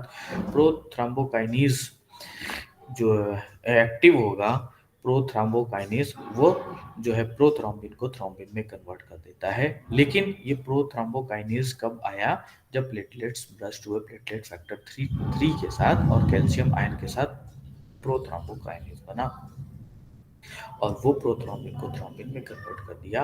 और ये थ्रोम्बिन फाइब्रिनोजन को, जो ऑलरेडी मैंने बताया कि प्रोटीन जो प्रेजेंट है आपके ब्लड में, फाइब्रिनोजन को फाइब्रिन में, फाइब्रिन प्लस ब्लड सेल्स मिलके इसी को है थ्रोम्बस बोलते हैं, ब्लड क्लॉट। ब्लड ग्रुप्स ये आपने पढ़ा है, लैंडस्टीनर ने 1900 में सबसे पहले वो किया था, ABO ब्लड ग्रुप, जिसमें एंटीजन A एंड B के हिसाब, ग्रुप बी जिनमें दोनों एंटीजन है उसमें blood group A and B both, और जिनमें कोई एंटीजन नहीं है उसमें ब्लड ग्रुप O को यूनिवर्सल डोनर बोलते हैं और ब्लड ग्रुप AB को यूनिवर्सल एक्सेप्टर बोलते हैं या ले सकता है। जो रेगुलेट होता है वो 3 एलील से होंगे, उनके जीनिक अगर हम कॉन्फ़िगरेशन देखें तो IA, IB एंड I0 या I0 से उसको हैं। ये देखिए उसका जीनोटाइप है ब्लड ग्रुप A का, जो एलीलिक कंडीशंस है जीनोटाइप A, और B का, AB का और O का जिसमें कोई एंटीजन। तो फिर आई बात रिसस सिस्टम या रिसस फैक्टर की बात आई है, एरिथ्रोब्लास्टोसिस फेटालिस की बात आई है। एरिथ्रोब्लास्टोसिस फेटालिस एक डिसऑर्डर है या हम कहें बीमारी है, RH positive and RH negative के बीच में मैरिज होने से, और इसका इम्पैक्ट जो है बेबीज पे होता है। बेबी एरिथ्रोब्लास्टोसिस फेटालिस होती है। जो बेबीज होते हैं वो सर्वाइव नहीं करते। क्यों? क्योंकि जो RH नेगेटिव मदर है वो RH पॉजिटिव हो जाती है, और चूंकि RH पॉजिटिव फादर था तो उसका जो पहला बेबी होगा सर्वाइव करेगा, लेकिन जो सेकंड बेबी होगा वो सर्वाइव नहीं करेगा, या उसके रेट्स कम हो जाते हैं। अब ऐसी टेक्निक्स भी डेवलप हो गई हैं जिसको हम ट्रीट कर सकते हैं। ऐसा नहीं है एरिथ्रोब्लास्टोसिस फेटालिस ट्रीट नहीं होता, आज के समय में उसकी भी पॉसिबिलिटी है। Double circulation, pulmonary circulation, systemic circulation, मैंने बताया है। एक तरफ लंग का सर्कुलेशन होगा, लंग में सर्कुलेशन होगा, और लंग से हार्ट को होगा, और दूसरी तरफ हार्ट से पूरी बॉडी को होगा, जिसको हम सिस्टमिक सर्कुलेशन कहते हैं। हार्ट की बात आ गई। हमारा हार्ट, हर व्यक्ति का हार्ट उसके मुट्ठी के बराबर होता है। अगर आप अपनी मुट्ठी को बंद करें तो जितनी बड़ी साइज दिखती है वो आपकी साइज है आपके हार्ट की। Hollow muscular conical pumping organ है ये, और थोरेसिक कैविटी में होगा, और कार्डियक नॉच में होगा, मीडियास्टिनम जिसको बोलते हैं, और स्टर्नम बोन के नीचे होगा जो उसको प्रोटेक्ट करती है। हार्ट बहुत ही प्रोटेक्टेड एरिया में रहता है। बाहर से रिब का केज है, उसके बाद लंग्स हैं, लंग्स के बाद उसकी पेरिकार्डियम है, फिर पेरिकार्डियल फ्लूइड है, फिर अंदर है उसका एक्चुअल हार्ट है। तो इसको बहुत प्रोटेक्टेड रहता है। इसी तरह प्रोटेक्शन हमारे ब्रेन में भी होता है, आगे हम नर्वस सिस्टम में डिस्कस करेंगे। शेप एंड साइज इसमें लिखा हुआ है, size of own fist, one's own fist, और 12 सेंटीमीटर लंबा, 9 सेंटीमीटर चौड़ा, 250 ग्राम का। ये देखिए, ये प्रोटेक्शन है, ये इसके लेयरिंग है। देखिए इसमें ये एंडोकार्डियम है। एंडोकार्डियम मतलब ये हार्ट की वॉल है, एक्चुअल हार्ट की वॉल है, लेकिन ये बीच की जो मसल्स है, और सबसे ऊपर एपिकार्डियम। तो 3 लेयर से बनता है heart, endocardium, myocardium and epicardium, proper heart. उसके बाद पेरिकार्डियल स्पेस है, और उसके ऊपर है पेरिकार्डियम। ठीक है, तो ये है जो शॉक एब्जॉर्प्शन के लिए होता है। शॉक एब्जॉर्बर है, प्रोटेक्ट करती है हीट को मैकेनिकल शॉक से, फ्रिक्शन को भी। ये ह्यूमन हार्ट,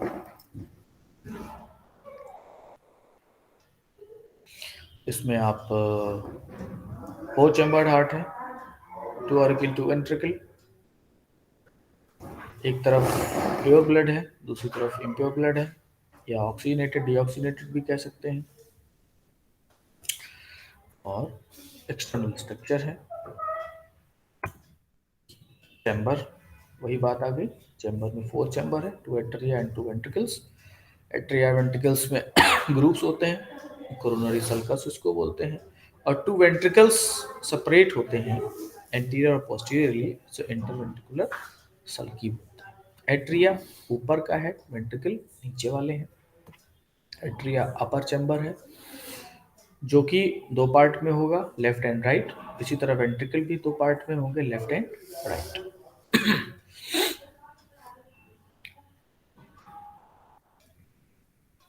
ये रिसीविंग चैम्बर्स है। Atria receives blood from organ to the heart. Receiving chamber मतलब एक तरफ पूरी बॉडी से डीऑक्सीनेटेड ब्लड कलेक्ट होता है, और दूसरी तरफ लंग्स से ऑक्सीजनेटेड ब्लड कलेक्ट होता है। तो दोनों जो अपर चैम्बर है वो रिसीविंग चैम्बर है, और जो नीचे वाले चैम्बर है दैट इज वेंट्रिकल, वो डिस्ट्रीब्यूटिंग चैम्बर है। मतलब असली काम जो होता है वो वेंट्रिकल्स करते हैं। वेंट्रिकल्स यानी जो पंपिंग सिस्टोल जो हो रहा है, जो वेंट्रिकुलर सिस्टोल होता है, जिसके थ्रू ब्लड जो है पंप करके लंग्स में जाता है और पूरी बॉडी में भी जाता है। तो ये रिसीविंग चैम्बर है, और यहाँ पे ये है डिस्ट्रीब्यूटिंग चैम्बर। तो इसीलिए ये थिक वॉल्ड होता है, और ये कैसा होता है, ये थिन वॉल्ड होता है। मतलब आर्टरिया जो होगा वो थिन वॉल्ड होगा, और वेंट्रिकल जो होंगे वो थिक वॉल्ड होते हैं। और लेफ्ट और राइट उसमें भी वेंट्रिकल्स में भी डिफरेंशिएशन है। Left ventricle is bigger than right ventricle. क्यों? क्योंकि बिगर होगा, मसल्स ज़्यादा होंगी, ज़्यादा काम करना पड़ेगा, सिस्टमिक सर्कुलेशन कराना है, डिस्टेंट ऑर्गन को भी ब्लड सप्लाई करनी है। लेकिन दूसरी तरफ क्या है,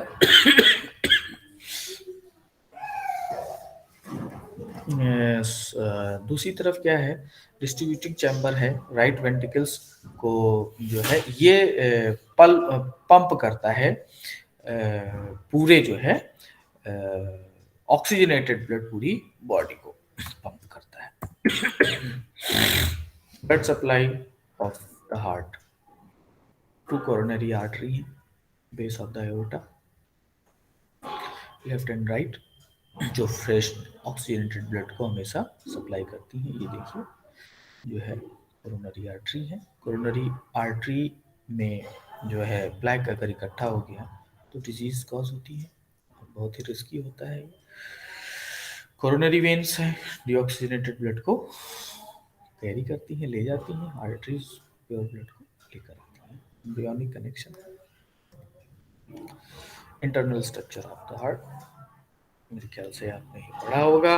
एट्रिया होते हैं वेंट्रिकल और उनके बीच बीच में होते हैं, और जो वॉल्व्स हैं वो डिस्ट्रीब्यूटिंग चैम्बर और रिसीविंग चैम्बर के बीच में होते हैं, और जो पल्मोनरी ट्रंक है और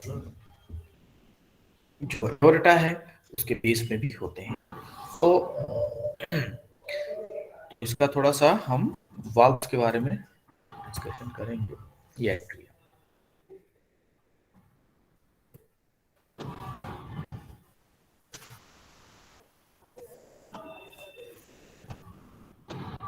ये आएगी वाल्व्स के बारे में। एट्रियोवेंट्रिकुलर वाल्व, एवी वाल्व, जो एट्रिया और वेंट्रिकल के बीच में है। राइट एट्रियोवेंट्रिकुलर अपर्चर और लेफ्ट एट्रियोवेंट्रिकुलर अपर्चर, इसी का अलग अलग नाम है, एक का ट्राइकस्पिड और एक का बाइकस्पिड। इसका नाम क्यों पड़ा, इसके पीछे भी रीजन है। 3 फ्लैप्स है तो ट्राइकस्पिड, अगर 2 फ्लैप्स हैं तो बाइकस्पिड। अब आप देख सकते हैं यहाँ पे कि 3 फ्लैप्स हैं, 1, 2 एंड 3, तो इसलिए इसका नाम ट्राइकस्पिड। और यहाँ पे 2 फ्लैप्स हैं, ओनली 1 एंड 2, इसलिए इसका नाम बाइकस्पिड, और उसको मिट्रल वाल्व भी कहते हैं। Each valve is connected by delicate cord, cordia tendini, जो पेपिलरी मसल्स हैं जो उनके रेगुलेशन के लिए ज़रूरी हैं, मसल्स से उनका कॉन्ट्रैक्शन रिलैक्सेशन होता है। सेमिल्यूनर वाल्व कहाँ होते हैं, जो एओर्टा शुरू होता है, opening of the systemic aorta into the left ventricle is guarded by 3 somewhat half moon shaped cups, aortic semilunar valves।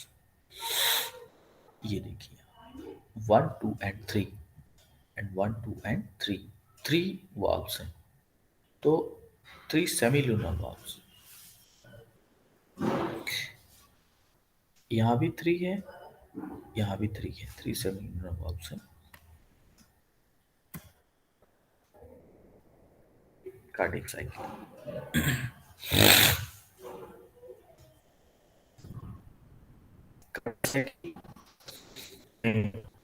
होता है कि 0.8 सेकंड होता है एक का बीट में, और एक बीट में सिस्टोल भी होता है और डायस्टोल भी होता है।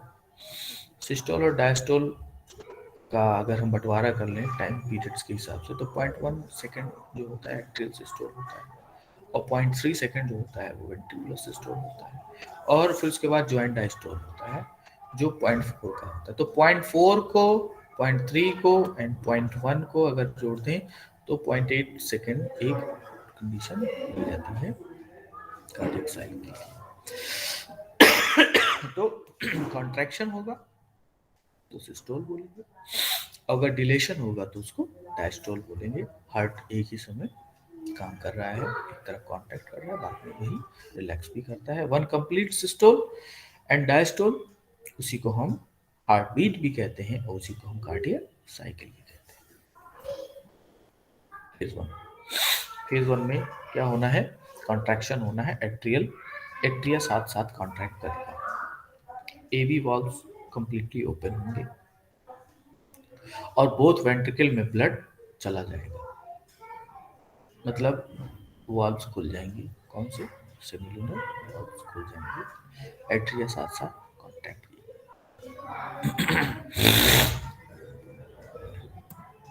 फेज 2,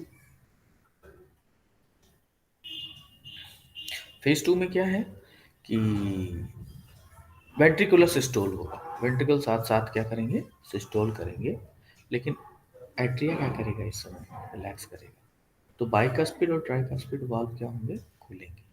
जैसे ही खुलता है ये वाल्व, उसके पहले जो साउंड आती है क्लोज होने की, जब वेंट्रिकल कॉन्ट्रैक्ट करना शुरू करते हैं तो उसके पहले वाल्व बंद होता है। कौन सा, बाइकस्पिड और ट्राइकस्पिड वाल्व। तो उसकी बंद होने की आवाज आएगी और यहाँ पे ये वाल्व ओपन हो रहे हैं, कौन से, जो सेमिलुनर वाल्व है। तो पहली आवाज जो आती है, जो closing of the bicuspid and tricuspid की आती है।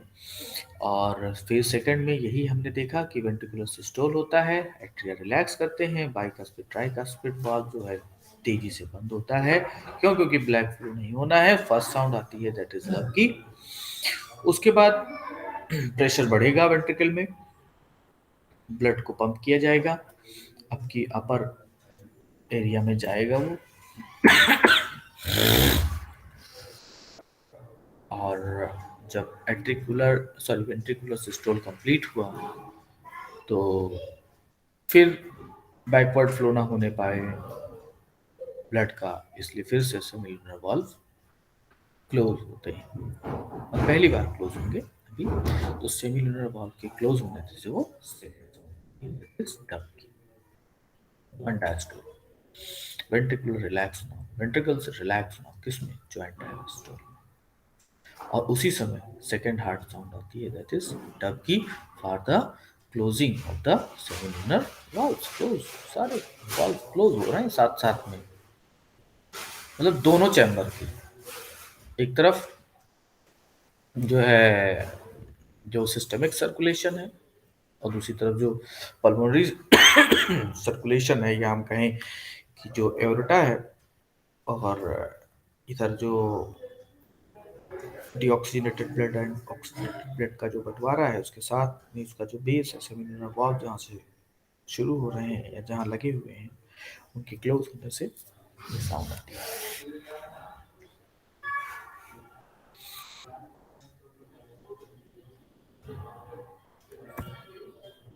ये उसी को हमने जो है पिक्चरल फॉर्म में, साइक्लिक फॉर्म में कर दिया।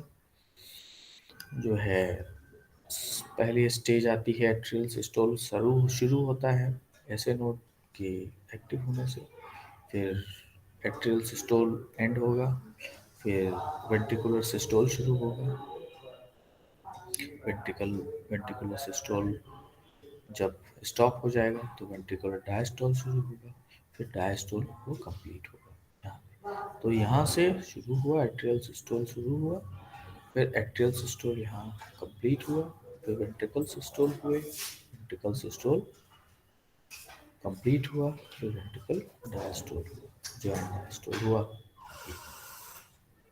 इन सब में इंपॉर्टेंट कंडक्टिंग सिस्टम। ऐसे नोड आपने पढ़ा है, ऐसे नोड ये है, हेवी नोड ये है, बंडल ऑफ फिश है, पल्केंजी फाइबर्स है। जो कंडक्टिंग जो है सिस्टम है हार्ट का, हमारा हार्ट मायोजेनिक हार्ट है, ह्यूमन का जो हार्ट है, कुछ न्यूरोजेनिक हार्ट भी होता है। न्यूरोजेनिक हार्ट में जो इनर्वेशन होता है वो नर्वस सेंसेशन के थ्रू लगातार ब्रेन से होता रहता है, और जब तक सप्लाई ब्रेन से रहती है तब तक हार्ट बीट करता है, और जैसे ही ब्रेन से सप्लाई कट हुई वैसे हार्ट बीटिंग बंद हो जाती है। लेकिन इसका जस्ट उल्टा होता है हम लोगों में, ब्रेन से सप्लाई तो होती ही होती है, लेकिन अगर ब्रेन की सप्लाई एक समय के लिए कट भी कर दी जाए तो हमारा हार्ट कुछ समय के लिए पंप करता रहेगा, यानी हार्ट बीटिंग होती ही रहेगी। ऐसा इसलिए है क्योंकि हमारे नोडल टिश्यूज पाए जाते हैं हमारे हार्ट में, स्पेशल नोडल टिश्यूज को बोलते हैं, जिसको नोड्स मतलब गांठें, ऐसे गांठें होती हैं जो कि बहुत स्पेशल प्रॉपर्टी रखती है। SA node and AV node, उसमें से दो इंपॉर्टेंट हैं। एसए नोड को साइलोएट्रियल नोड, इसको पेसमेकर भी बोलते हैं, और दूसरी तरफ है एवी नोड, जिसको एट्रियोवेंट्रिकुलर नोड लोग बोलते हैं, या बंडल उसको बोल दिया हमने। मेन काम करता है एसए नोड, इसको पेसमेकर 70 से 80 बार ये हृदय को धड़काता है। अच्छा, अब ये कह दो कि सिर्फ पेसमेकर ही ऐसा काम करता है, मतलब खुद से पेसमेकर ही करेगा, तो ऐसा नहीं है। इसका भी कनेक्शन वैगस नर्व्स के through sympathetic parasympathetic nervous system भी इसके साथ है। जब हम डर जाते हैं या हम कुछ सोच लेते हैं, एक्सरसाइज ना कर रहे हैं, तो सीधे सीधे ब्रेन से मैसेज आ जाता है, और ऐसे नोड को यानी इन्फ्लुएंस होता है ऐसे नोड भी। ये सेल्फ रेगुलेटेड तो है ही, लेकिन इन्फ्लुएंस भी होता है नर्वस सिस्टम का इसके ऊपर। और एवी नोड है, अपने मैसेज को ऐसे नोड ट्रांसफर करता है एवी नोड को, फिर एवी नोड ट्रांसफर करेगा मैसेज को बंडल ऑफ ह्यूज तक,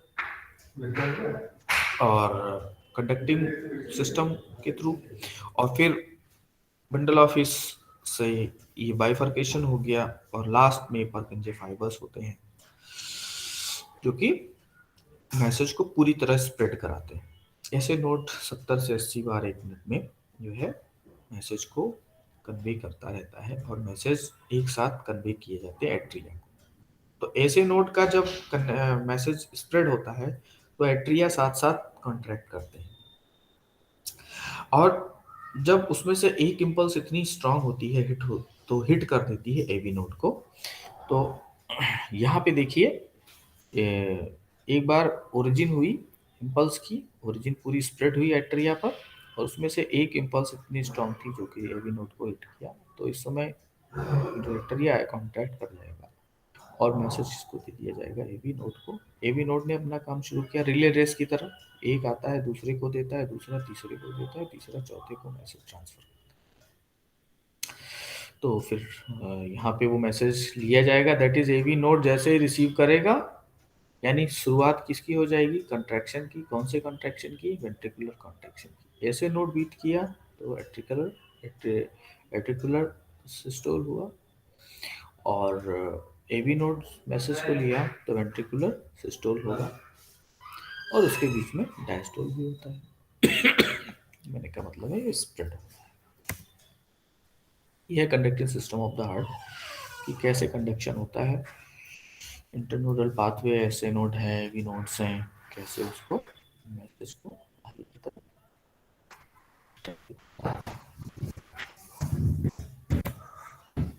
ये देखिए नर्वस कंट्रोल, हमारा हार्ट कैसे रेगुलेट हो।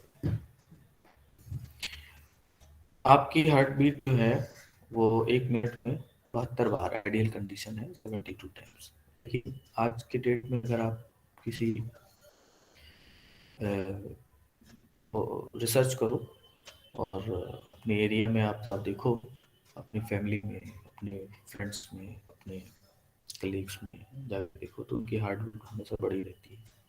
जनरल व्यू मैं बता रहा हूँ आपको, मोस्ट ऑफ द केसेस 100 में आपको 60 लोग ऐसे मिलेंगे जिनकी हार्ट बीट बढ़ी रहती है। क्यों?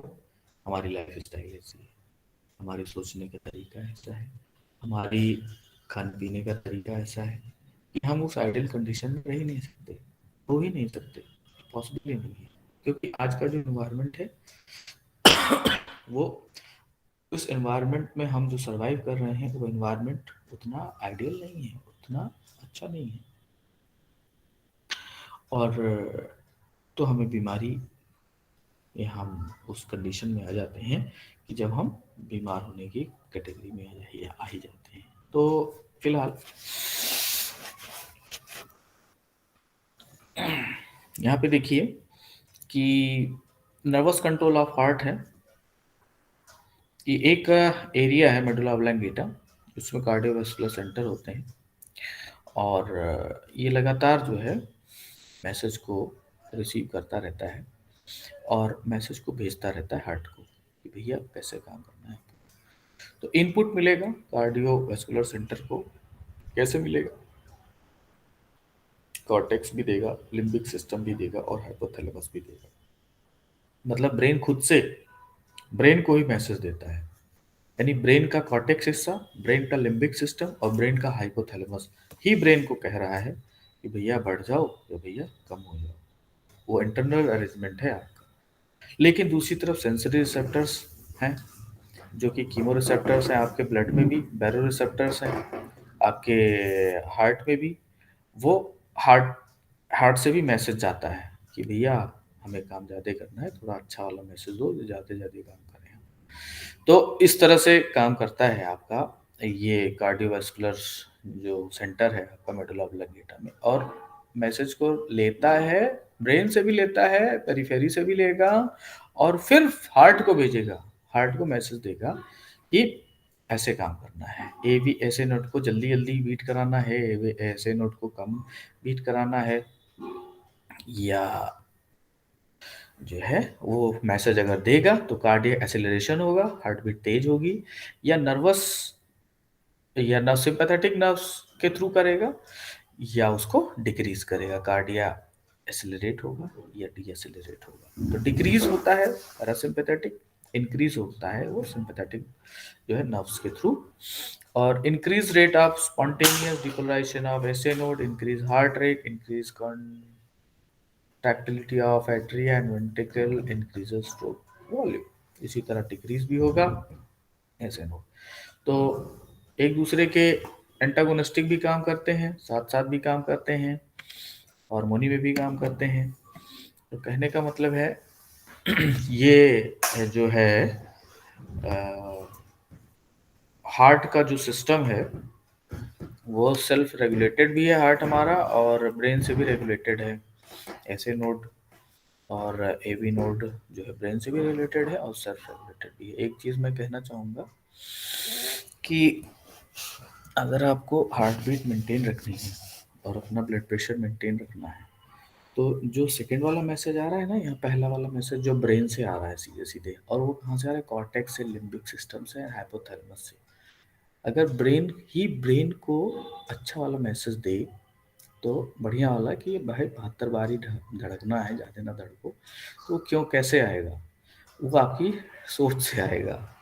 थोड़ा सा हम डेविएट हो रहे हैं अपने पॉइंट से, लेकिन ये बताना ज़रूरी है, आपकी जो पॉजिटिव थिंकिंग है, एक लिम्बिक सिस्टम बहुत इंपॉर्टेंट सिस्टम होता है आपके ब्रेन का। आपका लव, इमोशन, फेयर, आपका कॉन्फिडेंस, ये सब बिल्डअप होता है आपके लिम्बिक सिस्टम से। आप पढ़िएगा, लिम्बिक सिस्टम एक ऐसा सिस्टम है आपके बॉडी का जिसमें एनॉर्मस पावर है, जो आपके ब्रेन को ही हेल्दी रख सकता है और अपने ही ब्रेन को वो डिजीज कंडीशन में लाके खड़ा कर सकता है, और वो सेल्फ रेगुलेटेड है लिम्बिक सिस्टम। तो लिम्बिक सिस्टम स्ट्रांग हुआ यानी दैट मीन्स अच्छे हार्मोन सिक्रेट हुए, खुशी वाले हार्मोन सिक्रेट हुए, और अच्छा फील हुआ, तो आपकी ब्लड जो हार्ट बीट है ना और प्रेशर है ना, वो ऑटोमेटिक रेगुलेट रहेगा। तो कहने का मतलब है ब्रेन ही आपका जो खुद से मैसेज ले रहा है, दे रहा है, वो आपका लिम्बिक सिस्टम आपको मेंटेन कर लेगा, और ये अच्छी सोच से होगा। और अच्छा अच्छा सोचिए, अच्छा अच्छा काम करिए, योगा करिए, अपने ब्रेन को ज़्यादा ऑक्सीजन दीजिए, रिलैक्स कंडीशन में रहिए, जो चीज़ें आपको ज़्यादा रिलैक्स करती हों उसमें रहिए, तो आप फिट एंड हेल्दी रह सकते हैं। फिलहाल ECG आया है,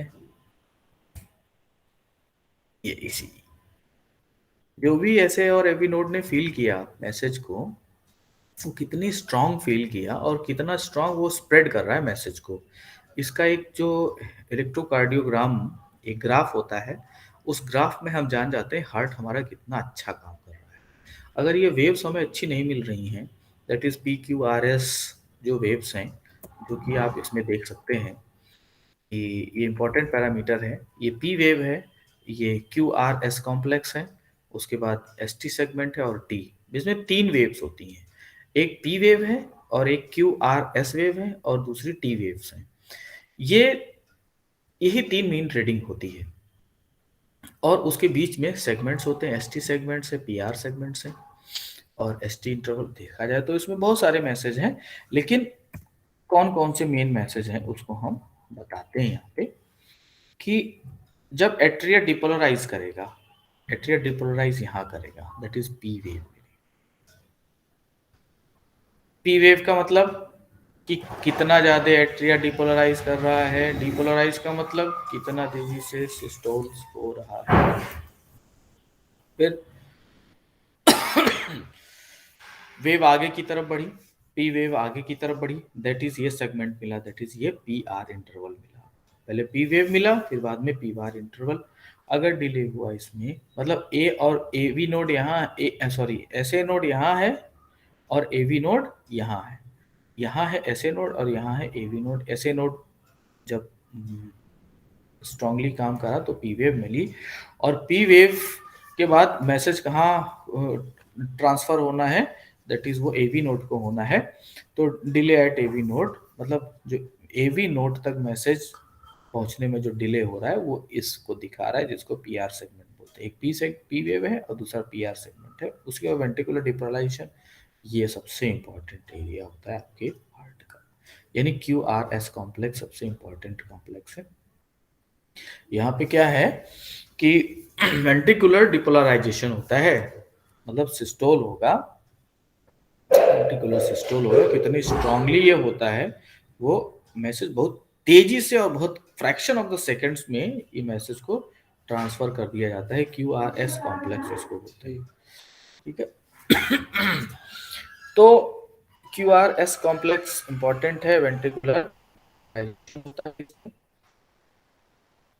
और वेंट्रिकुलर रिपोलराइजेशन, हाँ, जब टी वेव मिलती है, यानी वेंट्रिकुलर आराम करने की कंडीशन में हुए, सिस्टोल शुरुआत हो गया और उसके बाद नो इलेक्ट्रिक इम्पल्स मिलती है यहाँ पे। तो ये फ्रीक्वेंट मिलती रहती है, मतलब एक बार एट्रिया कांटेक्ट हुआ, एट्रिया ने एवी को मैसेज दिया, एवी ने कॉन्ट्रैक्ट किया, P Q R S complex बना, फिर मैसेज थोड़ा टाइम लगा, उसमें टाइम इंटरवल हुआ और उसके बाद टी वेव्स मिले, तब सिस्टोल भी हुआ और डायस्टोल। ये देखिए उसका ग्राफ दिखाया जा रहा है अलग अलग उसमें, कि जब एट्रिया कांटेक्ट शुरू करता है तो पी वेव मिलना शुरू होती हैं, जब पूरी तरह कर लेता है पी वेव मिल जाती हैं। फिर जब मैसेज को पहुंचाया जाता है वेंट्रिकल तक तो डिले होता है, सेगमेंट बनते हैं, पी आर सेगमेंट होता है, फिर क्यू आर एस सेगमेंट मिलता है, दैट इज यहाँ पे एट्रियल सिस्टोल होगा यहाँ पे। फिर ये मिलने के बाद फिर थोड़ा डिले होता है, फिर डिले होने के बाद फिर डायस्टोल होता है, फिर ये टी वेव मिलती है, P Q R S and T wave complex. जी क्यों किया जाता है, कितनी स्ट्रॉन्ग इम्पल्सेज हैं और कितना डिले होता है। ऐसे एवी नोड में एवी नोड प्रॉपर मैसेज भेजता है कि नहीं भेजता है, ऐसे नोड प्रॉपर काम करता है, दैट इज हार्ट की मसल्स आपकी प्रॉपरली मैसेज को स्प्रेड करती हैं कि नहीं करती हैं, इन सब को पढ़ने के लिए ईसीजी लिया जाता है।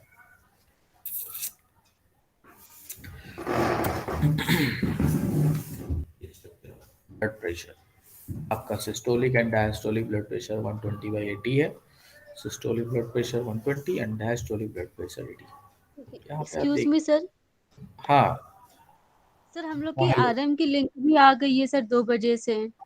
बिल्कुल बिल्कुल, आप मैं सोच भी रहा था कि सर 2 बजे से लिंक आई हुई है सर। 10 मिनट, 1 मिनट हमें बस दीजिए, आपकी अटेंडेंस हो ओके जाए ओके सर, और फिर ओके सर, आप लीव करिएगा। तो ओके सर। स्टॉप शेयरिंग मैं करता हूँ, और क्या मेरी स्क्रीन अब खत्म हो गई? Yes sir. यस सर, तो अटेंडेंस हो जाए आपकी, 1 मिनट। Okay sir. मेरे ख्याल से मैडम आई नहीं थी क्लास में, और मधुलिका मैडम ने कहा था कि मैं क्लास में एंटर करूंगी, अटेंडेंस लूंगी। तो भाई अटेंडेंस में ले लूं, फिर मैं आपको एक साथ मना करूंगा।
ओके बेटा, और आप नेक्स्ट क्लास कब से है?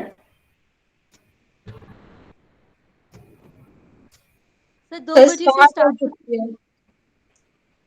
तो ठीक है, हम मीटिंग को लीव करते हैं और have a nice day to all of you. Okay sir, thank you sir. Okay and bye. Thank you sir.